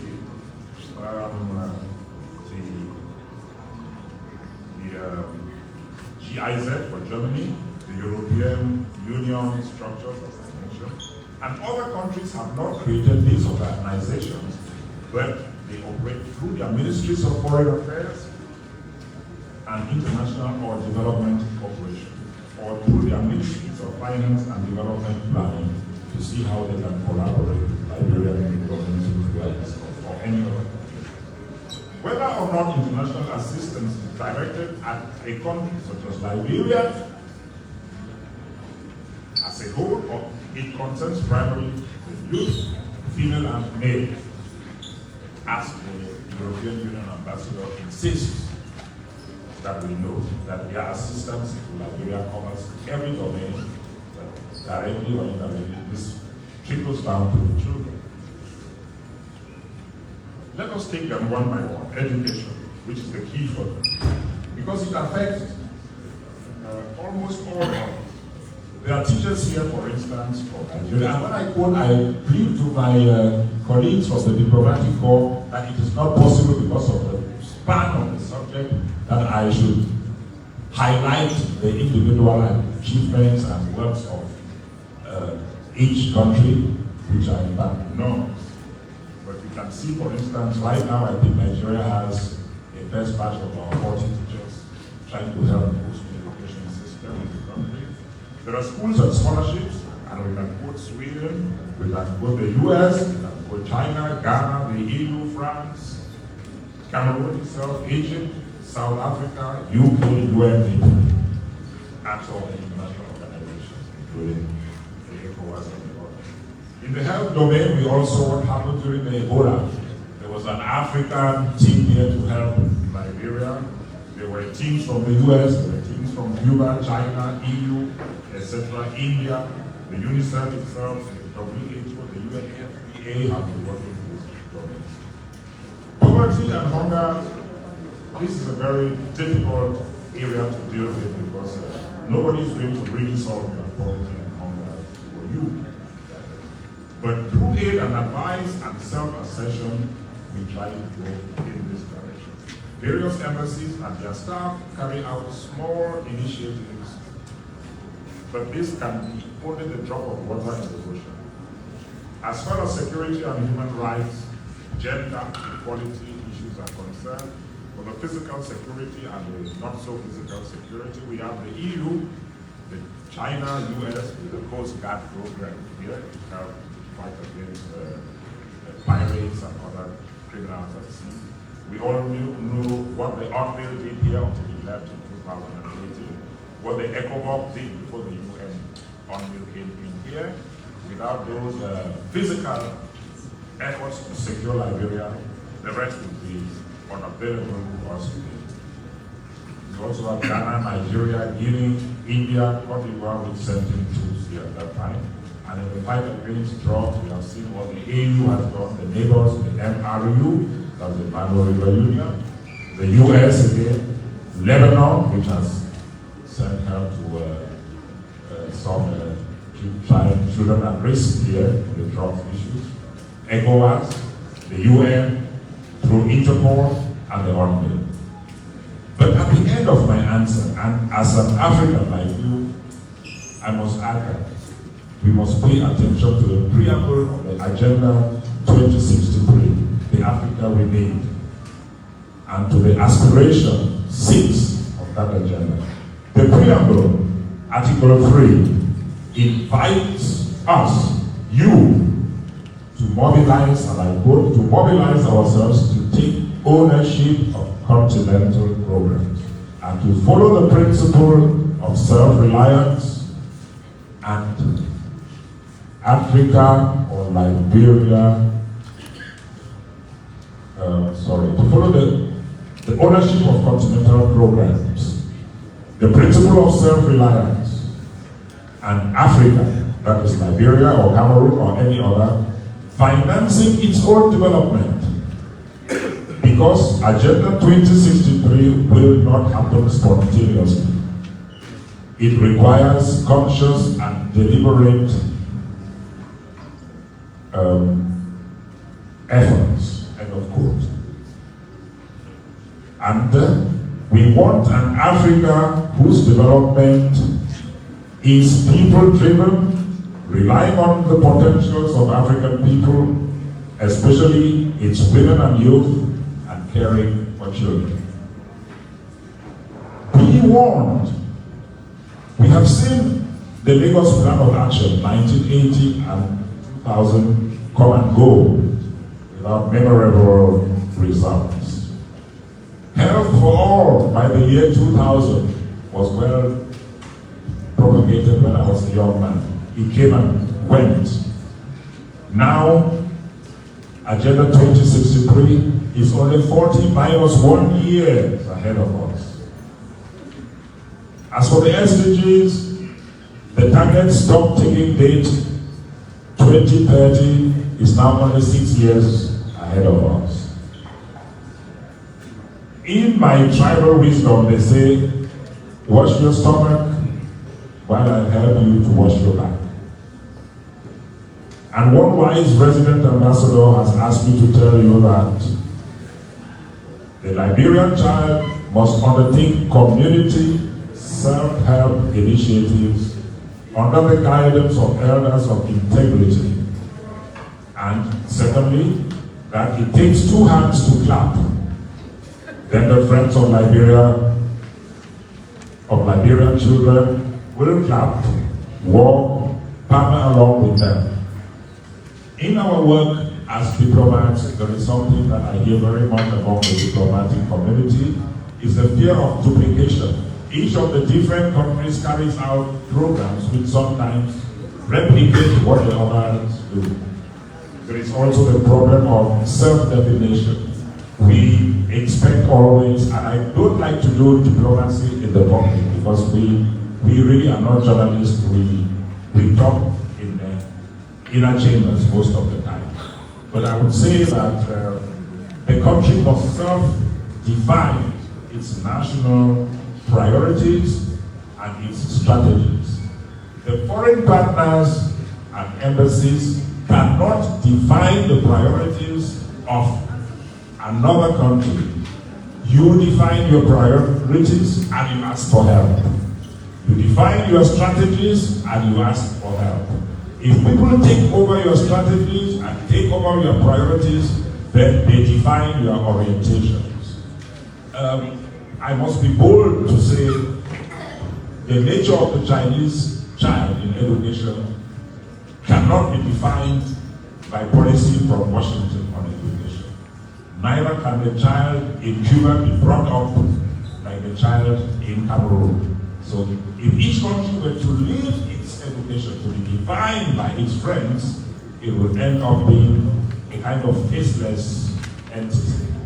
So we as ambassadors and diplomats, we encourage you to take leadership and ownership, and then we are always willing to back you. And like my colleague said, the children that you have must discover your inner self, your inner country, and reflect that. And it is not good for each person to go to a different diplomat or an embassy to try to define the nation's priorities in his own interest. Thank you very much. Thank you so much for the services provided.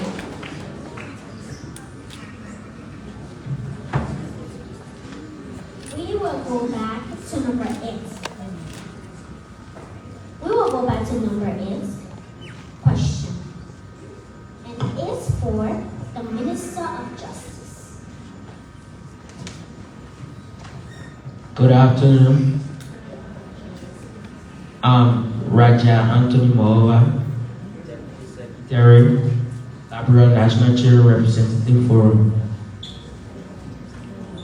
Honorable Councillor Oslin Tweed,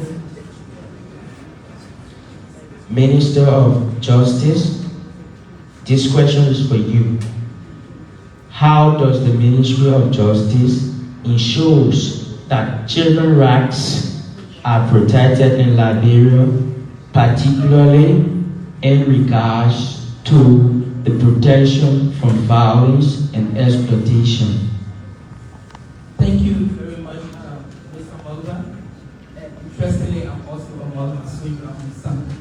So just to begin with, I'd like to correct you also. The name is Councillor Nato Oswald. That's the name of my boss. Okay, it's thank you, Mom. Country and Madam Minister of Gender, Children and Social Protection Councillor Basta Jalapa, who is the Deputy for Administration. She asked me to inform you and everyone sitting here today that she would have loved to be here, but again, there's a conflict in her schedule, so she's at the Senate. She cannot be here, so I will be responding to the question posed by my son. So the Ministry of Justice is actually concerned about children just like any other citizen in Liberia. We have established the Child Protection Unit.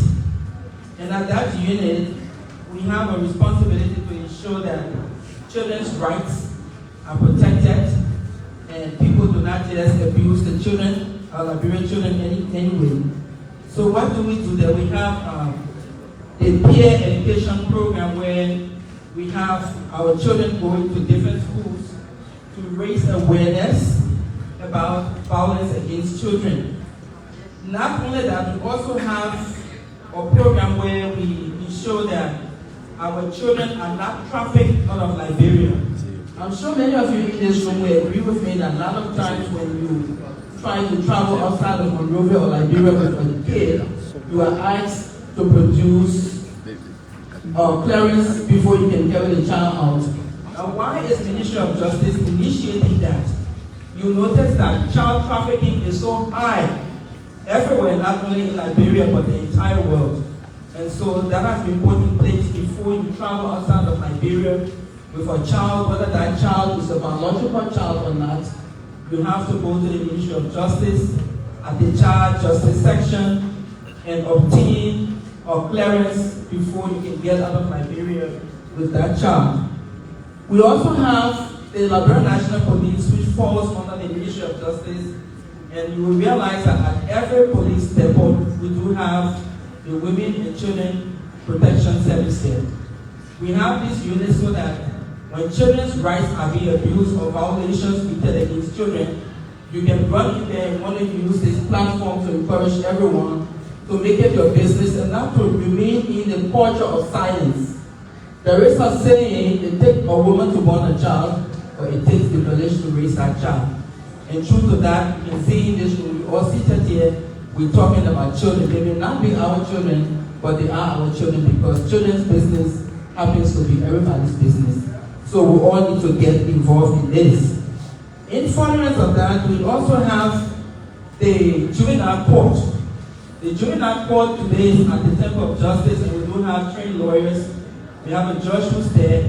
Whatever cases we have, sometimes children coming in conflict of law. People ask the question, what do you say? Or the child have come in conflict of law rather than say, well, this child committed a crime. Because they are juvenile, it suits that. So when a child comes in conflict with the law and there's a need to go to the court, you take that case to the juvenile court and it's properly addressed. And I want to say that the Ministry of Justice is concerned about every child. It is our joy to see that your rights are not abused, and we want to encourage everyone to see the child as a star. The children we see today are the ones who will lead the path forward. Let me again say to you, happy Day of the African Child. And Madam Minister, please, for your permission, I have to rush to the ministry because we have our deputy ministers who are being inducted, and I have to play a major role in that program. So I hope I've answered your question, please.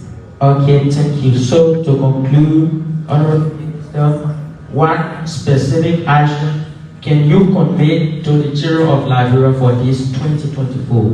Okay, so since, I usually tell people the work to do at the Ministry of Justice, we don't just say I will. So I'm going to convey your request to my boss upon this return to the country, and definitely I can leave my number so that you can do a follow-up to hear from the boss's mouth.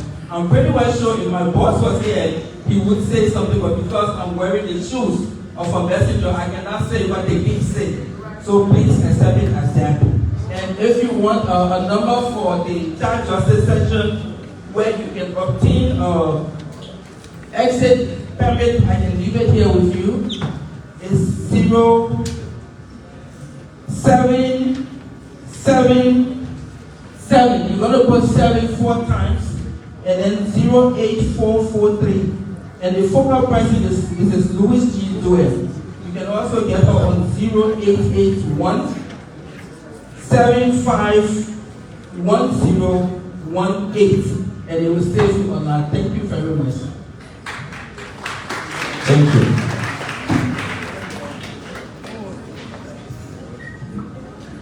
We have an amazing person. We have an amazing special performers. Who is the Liberia National Cultural Ambassador?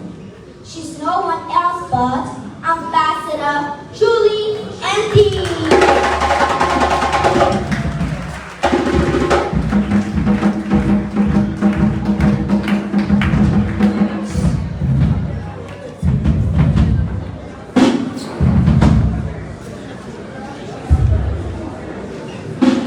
Focus on Liberia. We are the Ellen Johnson Shamim Ministerial Complex, where the African child is celebrated under the auspices of the Ministry of Gender, Children and Social Protection here.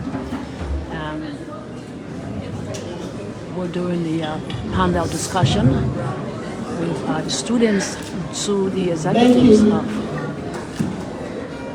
this program, and now Ambassador Julie Andy is on board. Minister of Gender, Children and Social Protection, and the Deputy Minister for this invitation.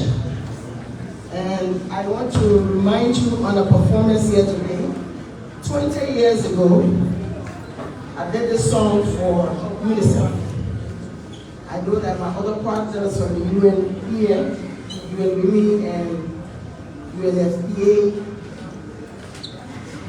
the US government, ECOWAS, the United Nations representatives here.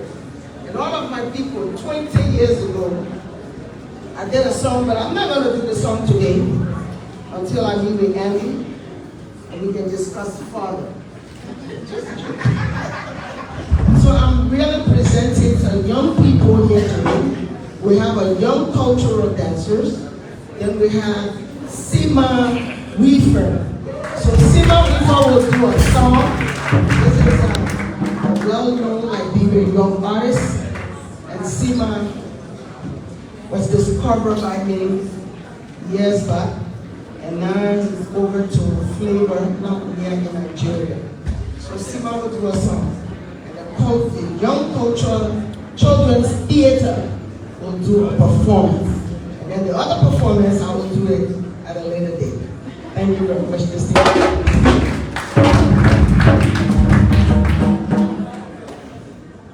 The children's theater.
That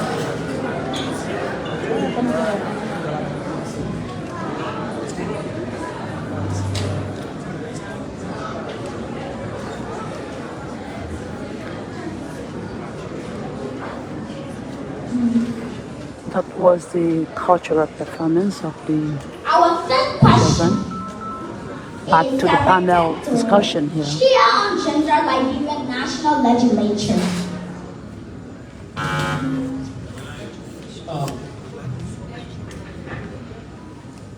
Thank you. Back to the panel discussion. Next is the 11th question is for the Minister of Gender, Children and Social Protection. Thank you very much, Ms. Saki, Master of Ceremony.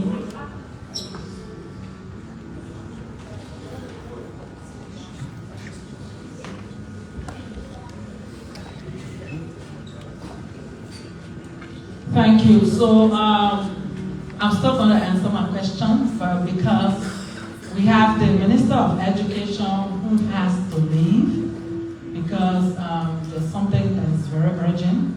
So we prefer her question first, and then she's also supposed to be our keynote speaker. So she takes the question and then proceed to the podium, and she can just go ahead and do the keynote speaking, and I can follow after. Is that okay for you, Madam? Thank you. Now we have Minister of Education, who will answer her question and give her remarks on the panel discussion. Good morning to all. My name is Jenny M. Davis from UA Academy. I'm going to be asking a question to the Minister of Education. There is a Children's Law of 2011. Do you have evidence to show that the law is included in our national curriculum to be taught in schools? Thank you for that beautiful question. I will echo the Honorable Quia. Having toured the country for the last several weeks and seeing some of the harsh realities in our counties as it pertains to quality education, to see the demonstration here of our young children, my heart is warmed that we truly have hope, and hope is here. I'll get to your question, but if you permit me to just follow up on what Honorable Quia expressed about the commitment to funding support to the education sector. I think he should change himself a bit with the amount that was approved. Previously, in fiscal year 2023, the education budget was $43,891,580. For 2024, the draft budget was $45,748,456 million. And the legislator added an additional sum that brought the education budget to $48,498,456. That's an increase to the education budget that we need to amplify. Is it enough? No. But does this show progress and commitment? Yes. Overall, our approved budget for 2024 for the sector is $111,329,481.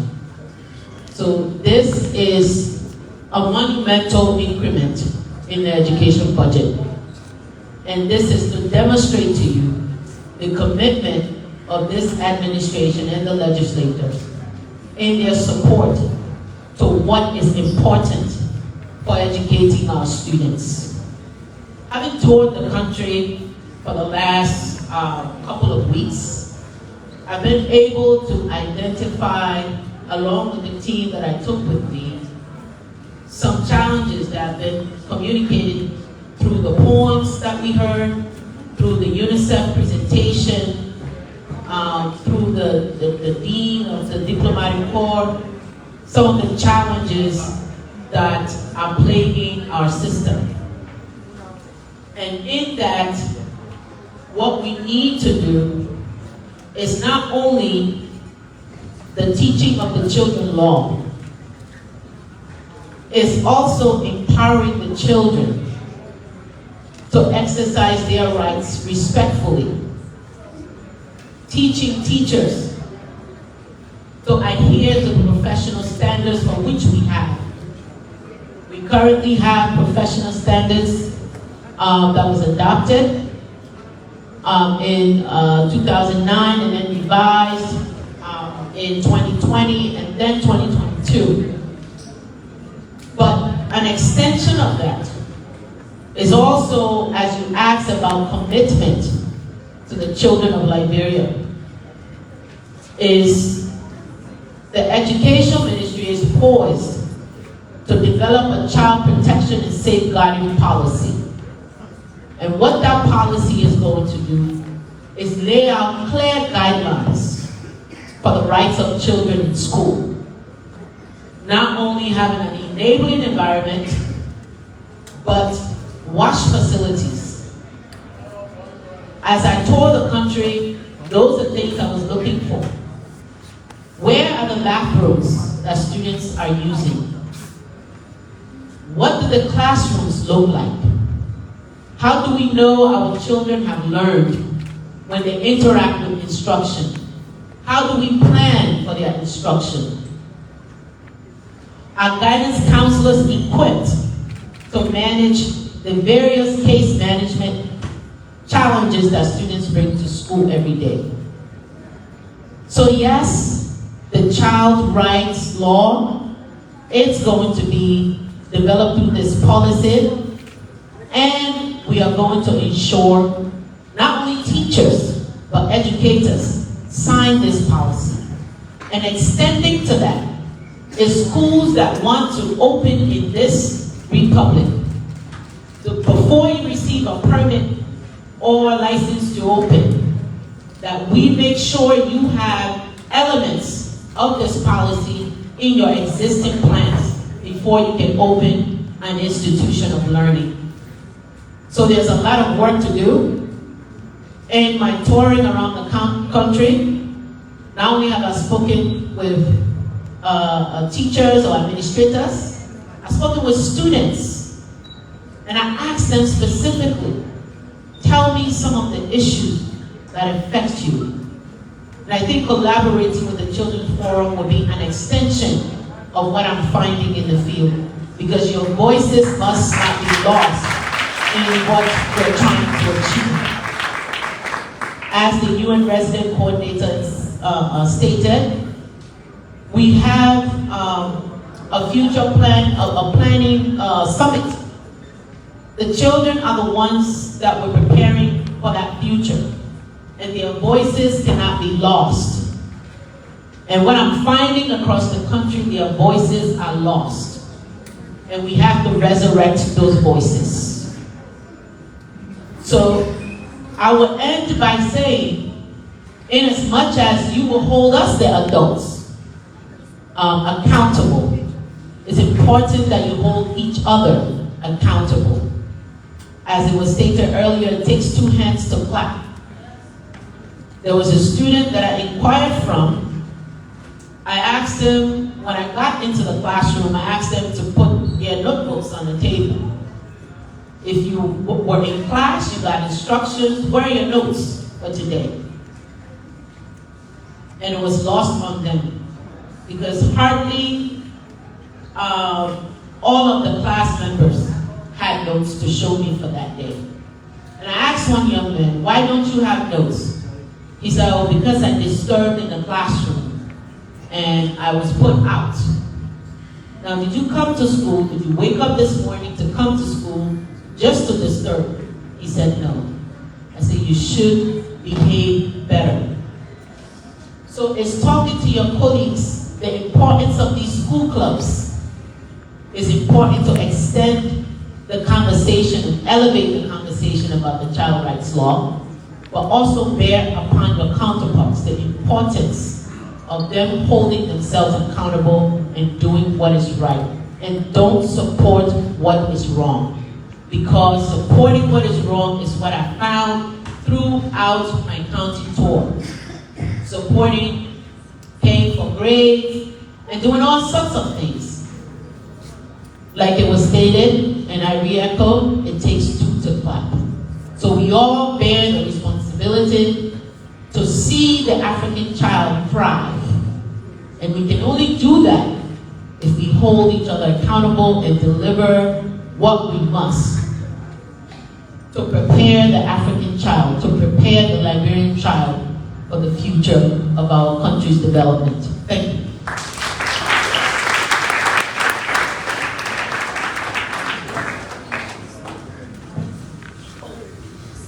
We will return to our third question.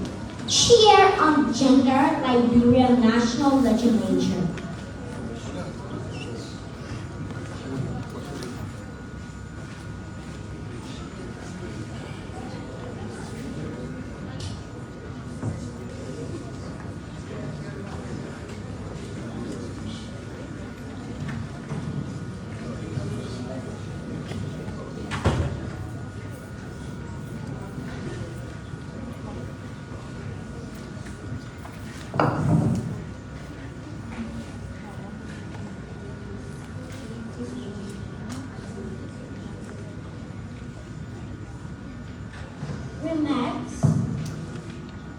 The Minister of Education is Dr. Chasko deliver her Minister of speech Education.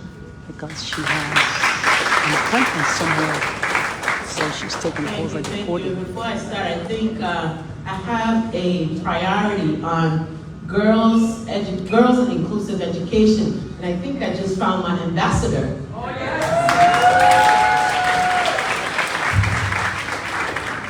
Oh, permit me to stand on existing protocols, all protocols observed.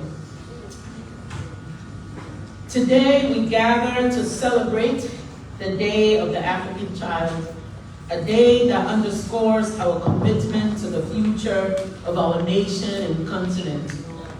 This year's theme, Education for All Children in Africa. The time is now, calls us to an urgent action. Our children are not just the future, they are the present. Investing in their education and well-being is crucial for Liberia's sustainable development. Kofi Annan once said, there is no duty more